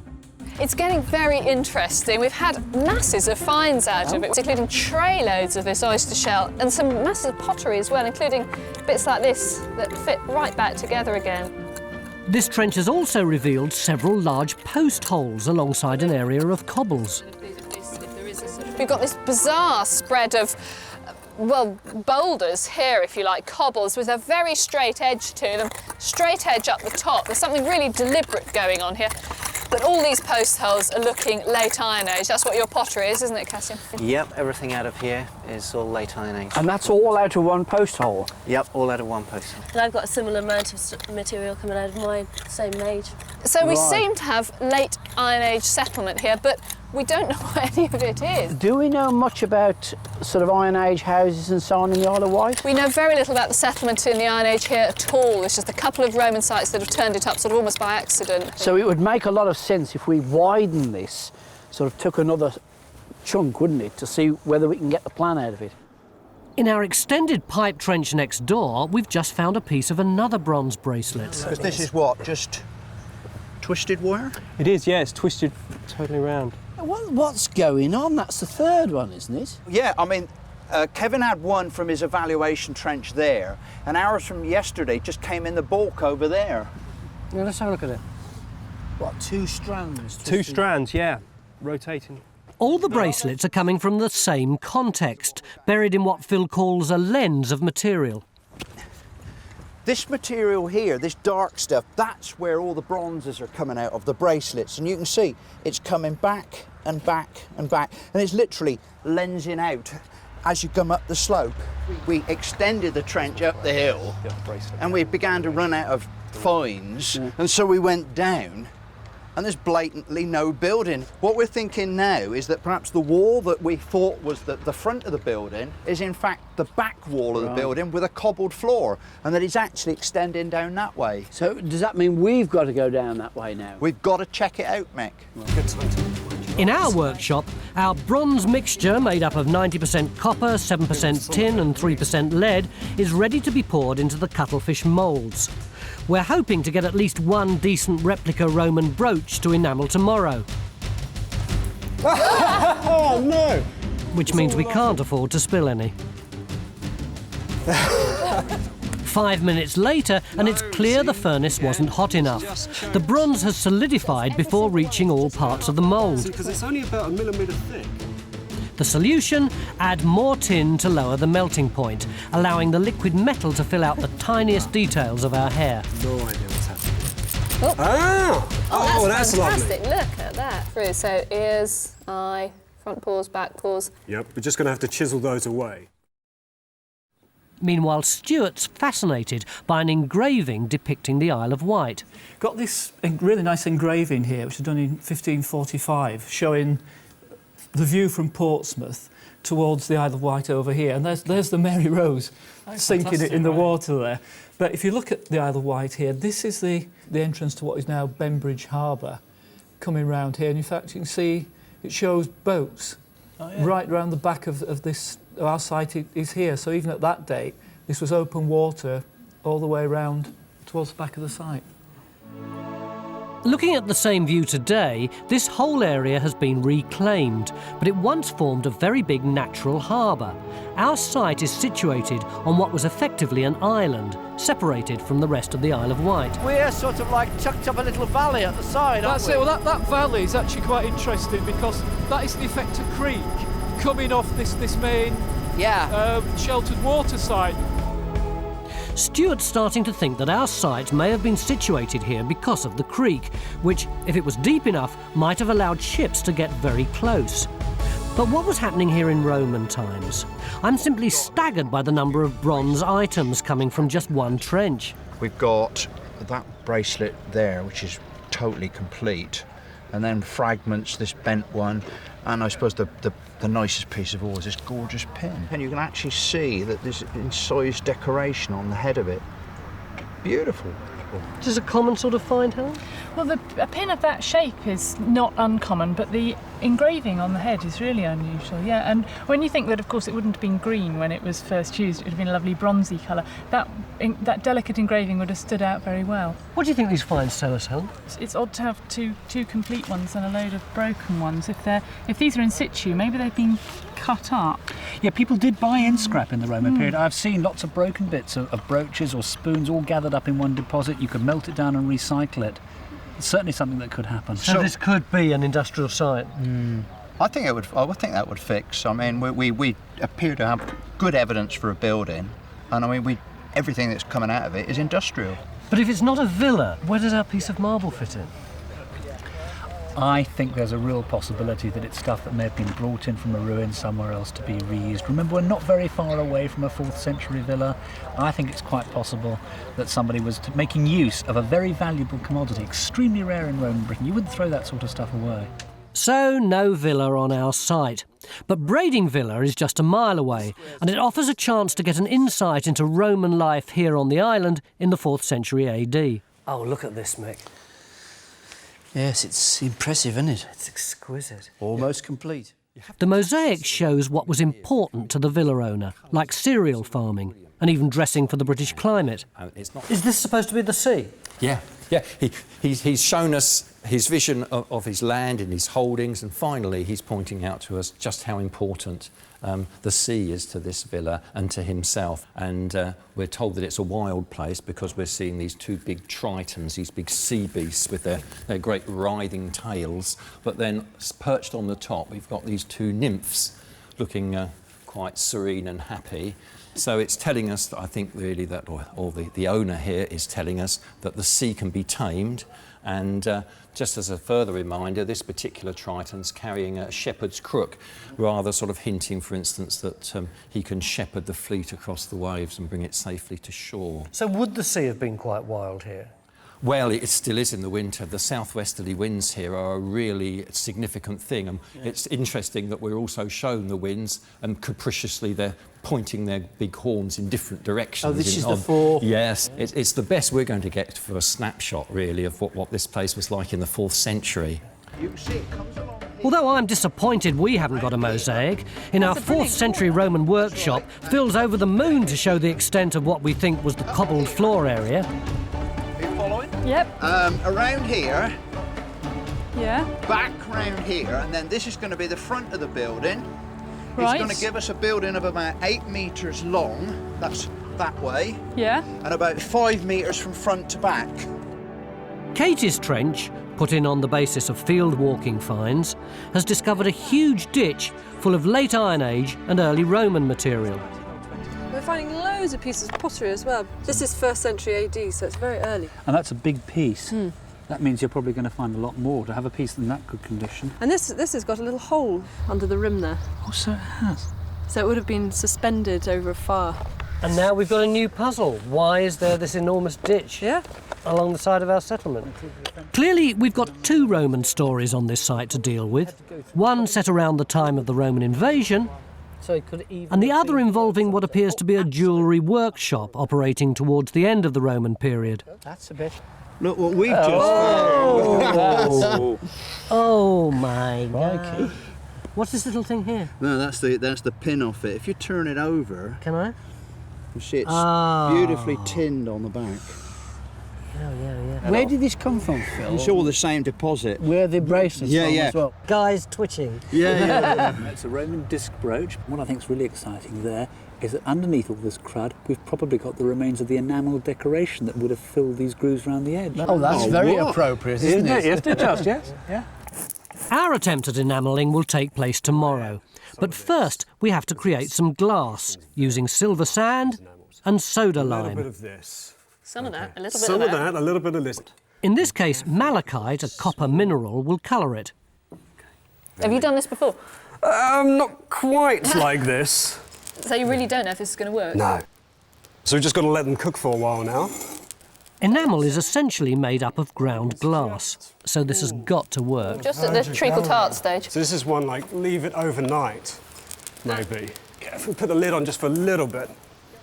Almost the end of day 2, just time to check progress on our Roman building. We've got lots and lots of really complicated layers of dumps and pits, and it's absolutely stuffed full of things. Cool. Oh, a roof tile. Yeah, this is our first bit new, isn't it? of what looks like a building, building with a big roof here. And then we've got lots and lots of shellfish. We've got oysters, we've got whelks, we've got cockles, there are some limpets in there. And then we've got lots and lots of pottery too, all Roman and nails, all sorts of things. Caroline, what's down your end? Well, basically we've got all of this stuff that Jenny's been describing is laying over this wall here. If you see this line of stones, basically we've got a wall. So we've got a wall. What does Guy make of it all now? Well, what we haven't got is a load of lazy Romans idling around in a villa. What we've got is a much more thriving and exciting organic sort of settlement where people are cracking a living out of the landscape, they're taking in scrap. There's a whole mass of stuff going on here. And amazing finds. It's extraordinary how the story on this site is changing from day to day. Yesterday I thought we might have a villa. Now we seem to have a high-class scrap metal merchant. And in about 1,000 years of activity. We've got Iron Age over here, we've got possibly a Roman structure over here, Saxon over there. What on earth's going on this site? Let's hope we find out tomorrow. Day 3. And although we're up to our necks in Iron Age and Roman archaeology in this field, for some reason it now looks like our experts are eyeing up the field next door. What are you exploring here? We're 100 metres away from where we're supposed to be. But we've got nice earthworks up in the field, Tony. You see this platform across here? Yeah. You can see on here, Tony, there's where the trenches are, and this is the pasture field we're talking about. And you can see these dark lines across here. These represent where this terrace and these platforms are. They're quite clearly artificial features in earthworks. And it may be that we've got a settlement or occupation along this terrace above this creek here. The plan is to dig a series of test pits, just to see if there's any sign of occupation in this field. Geophys have started work here too, as they've been getting much better results higher up, where the topsoil isn't as deep. I mean, this is the pipeline coming through here. Right. And we were getting very little else. And then Katie and Kerry put a trench in yesterday, and they got 2 big ditches. And we've actually gone and surveyed around those now. And you can see the line of that one ditch clearly running through there. And then these outer ditches there. Does this continue all around the hill? Well, it could do, and presumably, if you've got time, your lads Well, we're can do a starting bit to more. track it now. Right. The big ditch discovered in Katie's trench seems to be part of the late Iron Age, early Roman story on this site. Look at the size of it. I mean, it must be 6 metres across. And that really is going all the way across here, isn't Yeah, the ditch is actually cut through bedrock. It's going down in that direction, and then the geophys have actually picked it up, curving round towards where Carenza's trench is. So it looks like it's actually surrounding something. Up on the top of the hill. Up on the top of the hill. The big ditch hasn't got anything to do with the later 4th century Roman workshop we're excavating here. This is some trench now, Phil. Although we're already digging 2 different periods, this trench has been extended to find evidence of a much later Saxon building, which our experts believe may be the most important discovery of all. So far we found 2 post holes like this one, and yes, I'm struggling to see it too. How many Saxon buildings have been found on the island? Well, this is it. One possible one so far. This is the second possible one. 100% increase in knowledge. So in this trench, we're excavating a 4th century Roman workshop and a 5th century Saxon building. And now it looks like we've found another Roman bronze pin. Oh, yeah. Tell us what you can see, Helen. Well, it's kind of blobby, a globular head, quite big. It's like a massively scaled up dressmaker's pin. Some of them have been found in graves up by the head, so it suggested they could be hairpins. They could be cloak pins as well. Wow. Oh, look at that. Oh. Yeah, lovely big round head. Can I have a look, Phil? Yeah. Look, Yes, there's grooves near the head. Yeah. Look, do you see there's grooves around the top there? Oh yeah, you can see the marks on the end there. They're really spiralling up, aren't they? I tell you, this isn't a rubbish tip, mate. This is a villa. The rest of it doesn't add up to a villa. In our Roman workshop, today's the day when we try to enamel our Roman brooch, and for that we need some newly created coloured glass. But, let's grab this one. Hey, look at that. You see the copper on the surface there? What, the pinkish stuff? Yeah, the pinkish is bright That's pink. copper metal? Yeah. It's just appeared spontaneously. That's it. Is that a good sign or a bad sign? That's a strange sign. That's not necessarily what we want. See how this is green on the underside? That's actually the glass from the pot coming through the cracks. That's it. It's just leaked all the way in there. That's a nice greenish colour, isn't it? Yeah, it's beautiful. So how do we get it out? Oh! It's not quite as glassy as we hoped, is it? Best bit's leaked out, isn't it? Oh, look at that. Wow. That's fantastic. That's the most beautiful colour. This is very much a question of trial and error. We don't know quite how these colours will change once they're heated again.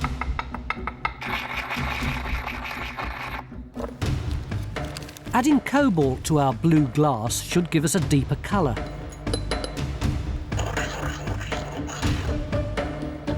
How's that, Andrew? Sort of get that out. Guy is finishing off the actual bronze brooch by trimming off the waste metal and drilling the hole for the pin, using a type of drill used in Roman times. Meanwhile, the floor of our workshop has turned up another tool in use here 1700 years ago. We have a small bill hook, socketed bill hook, a very small example. It's either been used for cutting fuel for any furnaces they had for the making of enamel or whatever. It's a remarkably small one. They're usually bigger than that. And would this be Roman? Oh yes. What else you got? Right, the other thing I've got, what every humble abode should have, however humble, a door handle.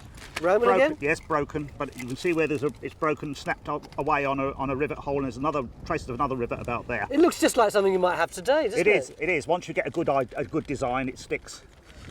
So how do you know that that isn't contemporary? Well, it's been sealed. It's sealed in the layer. There's no chance of it coming in from above. Right. What kind of people do you think might have been working here? They could have been slaves. Could easily have been slaves, perhaps owned by the family that had Brading Villa. This had been part of the economy of such an estate. After taking soil samples in the creek, we've proved that it was deep enough for ships to get very close to our site, especially flat-bottomed cargo ships like this model based on a wreck found in the River Thames. Unfortunately, our test trenches have failed to find any trace of occupation here, nearer to the creek, although the evidence may have been lost because we've now been told that the slope was bulldozed after the war. Geophys, though, have detected something on top of the hill. and we've put in a trench to see if it's Roman or Iron Age. Well, there's the ring for you. Well, that's pretty clear, isn't it? And, I mean, on the interpretation, we're putting the box in there, on that part of the arc. Yeah. And if you can't see it on the ground... It's clear enough in the trench, isn't it? Yeah.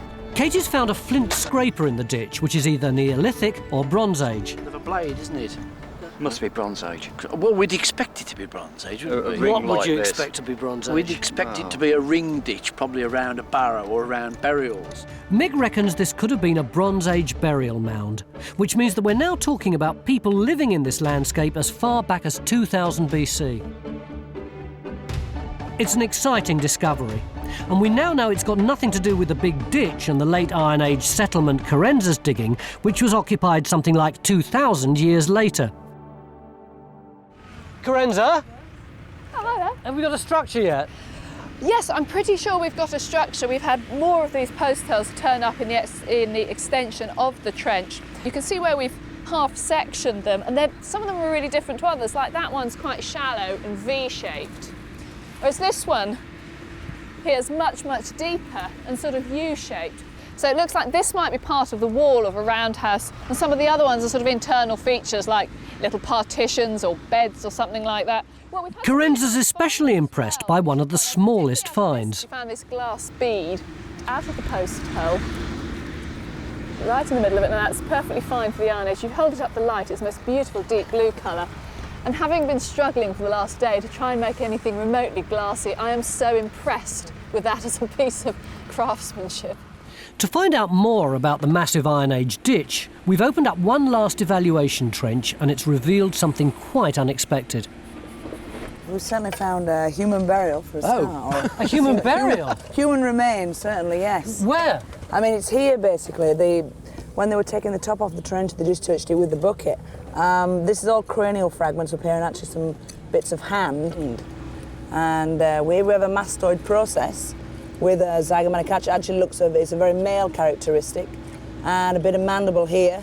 It's very square, also looks quite male, so we may well have ourselves a man. It's incredibly shallow, isn't it? Yeah, it's probably been damaged a lot by the plough as well. Well, I was going to say, it's within the plough zone, isn't it? Yeah, very, very shallow. Can we see which orientation it is? Well, at the moment, I think it's actually running this way from what I'm actually seeing, but I'm trying to define if there's an actual cut. I mean, maybe there isn't, because I think this, in theory, is supposedly in the ditch fill of the ditch that's over there. Yeah, it would be, yeah. Maybe they just put it on the top. So we've got a huge ditch going in this direction. Well, coming right across there, in fact, the ditch is. And then suddenly somebody pops a body into it. Into the top, yeah. The burial is so near the surface that it makes me wonder if we've discovered a modern-day murder, although there is less topsoil in this part of the field. Carenza, like everyone else, is intrigued by the new discovery. Caroline, did I hear that the hands in your burial are up near the head? I mean, it's disarticulated, but we basically find hand bones, yes, up around where the cranium is here.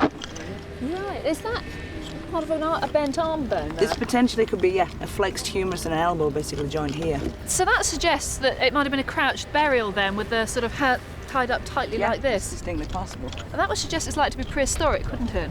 Well, I don't know what Saxon burials usually look like. Well, no, they're generally sort of lying on their back, their hands sort of either up like this or down like that, not crouched up like that. That's more likely to be prehistoric. Which would be good news, because then that could help us get our ditch fill, because that would be overlying our ditch fill. That would tell us that the ditch was actually filled up in the prehistoric period. Carenza has to rush off again because she doesn't want to miss the critical stage in our enamelling experiment. How long is it going to take? 30 seconds to a minute, maybe. Oh, wow, so you can just sit and literally watch it go? Yeah, just watch it. It will darken and become glossy. It's tricky because the different colours have to be added in stages, some colours requiring longer in the furnace than others. Oh, wow. Wow, that's amazing. Look at that. That still needs a bit more to go glassy, doesn't it? Yeah, but that's the first firing. It's getting late, but having discovered this burial, we're committed to fully excavating it, which probably means that Caroline will continue tomorrow after we've gone. The bone's actually in quite good shape, isn't it? I mean, it's a bit soft. For the time being, though, we're going to leave her to get on with it so that we can find out as much as we can by the end of the day. In Carenza's trench, we now have a hearth to go with our post holes and feel pretty sure that what we've found is the remains of an Iron Age roundhouse, a building that probably looks similar to this, part of an extensive settlement here around the time of the Roman invasion in 43 AD.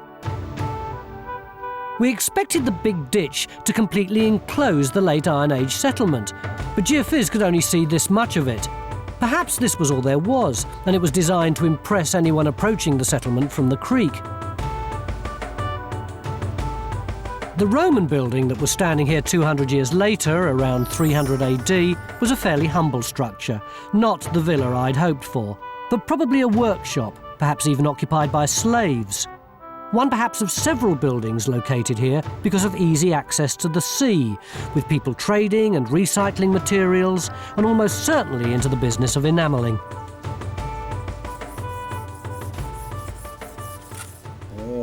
Andrew, are you pleased with it? Oh, I'm so chuffed with it. That's great. I mean, yesterday you were very complimentary about the craftsmanship of the Romans, and I suppose I'd better be complimentary about your work now as well. Oh, look at that. Hey! Isn't that beautiful? That's unbelievable. The colours are just so bright, aren't they? That is 15 out of 10. It's turned out brilliantly, and it makes me appreciate how good the other bronze finds must have looked when new. Our experts, meanwhile, are delighted to have found rare evidence of Saxon buildings standing here approximately 100 years after the Roman workshop. What we've done is we've uncovered the original post holes that excavated in the evaluation. I had 2 more in this area here. Unfortunately, we actually machined them away a bit too deep. Yeah. Right up here, we've uncovered another post hole associated with the line. It's much shallower and smaller than the others. Helen, we've got more post holes just about a metre away, haven't we? Yes, very observant. These two. So this is the edge of Kevin's trench. So these two weren't within it, and they seem to be much bigger. There's those two, and then there's a third down here, and you can see they're all quite big and they're all deep. They're much bigger than these ephemeral things up here. And what's that here? What we've got here is some Roman pottery and occupation debris. What's actually happened, it's come down the big hill wash and congregated in a hollow here. So how come it's on top of the Saxon holes when the Saxons were later? Well, what it is, originally the whole of this area was covered in Roman debris, and what they've done is they've cut through with the post holes through this earlier phase. Why were the Saxons living on top of Roman squalor? Well, there wasn't really anywhere else to go. At the end of the Roman Empire, there's just Roman squalor everywhere. The whole landscape's littered with buildings and coins. They were just going where it's a good place to live, or staying where there's a good place to live. It's very difficult to understand quite what sort of building this would have looked like. I mean, is that what you got Victor doing here? Yes, we've got the complete buildings here. This one is what we think the 5th century small post holes, small building might have been like. And then this one combines the great big posts here of the later house and the raking posts that Kevin had in previous excavations, and shows how the two could go into the same building. So what would you say is the story of what happened in this trench from the Roman times onwards? Well, it looks like a perfect microcosm of what happens when Roman Britain ends and Anglo-Saxon England begins, because we've got a timber building that goes out of use in the early 4th century, and then that's replaced by this timber building from the 5th century, and that falls down in its turn and is replaced by our later, maybe 7th century building here. So here are the people of the Isle of Wight. They live like Romans here, they live like Anglo-Saxons here. Before the pipe trench was put in, no one had any idea that any of this was here. And the biggest surprise has been the body on top of the ditch. Caroline, can we date the skeleton yet? Well, we've had a few very small pieces of pottery out that has actually been inside, basically, in the burial, under bits of bone. And we've had a word with Malcolm, and he said it's potentially late Iron Age. So this is potentially late Iron Age or later. And what's the story of the skeleton? Well, we've been revealing it, Jenny and I, and what we've found here is these fantastic kind of hyper-flexed arms basically over the chest here, suggesting that it's either been bound or it's been purposefully placed in this position. It's quite a surprise. It's not what we were expecting, is it? We certainly weren't, Tony.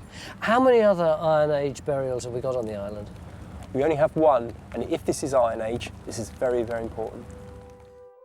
A radiocarbon date obtained for these bones dates them to the 1st century BC, which means that this man died in the late Iron Age. But given the suspicious circumstances, Victor and I both like one idea that's been suggested. Was this someone who had his hands tied because he was a prisoner?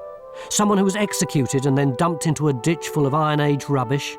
It's got to be a possibility.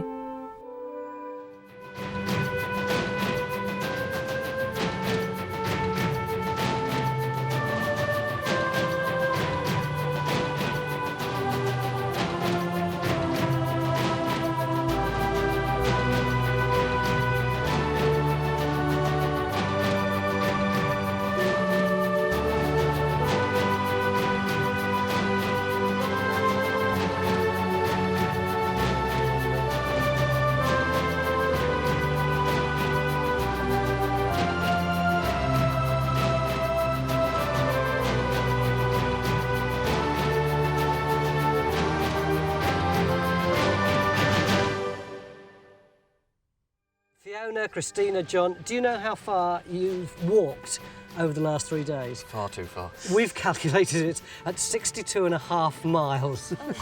Phil, Rex! We know we spend most of the time slagging you off, and quite right so. Absolutely, yeah. Nevertheless, here you are. This is for you, for all the work that you've done. Great. Let's get bumping.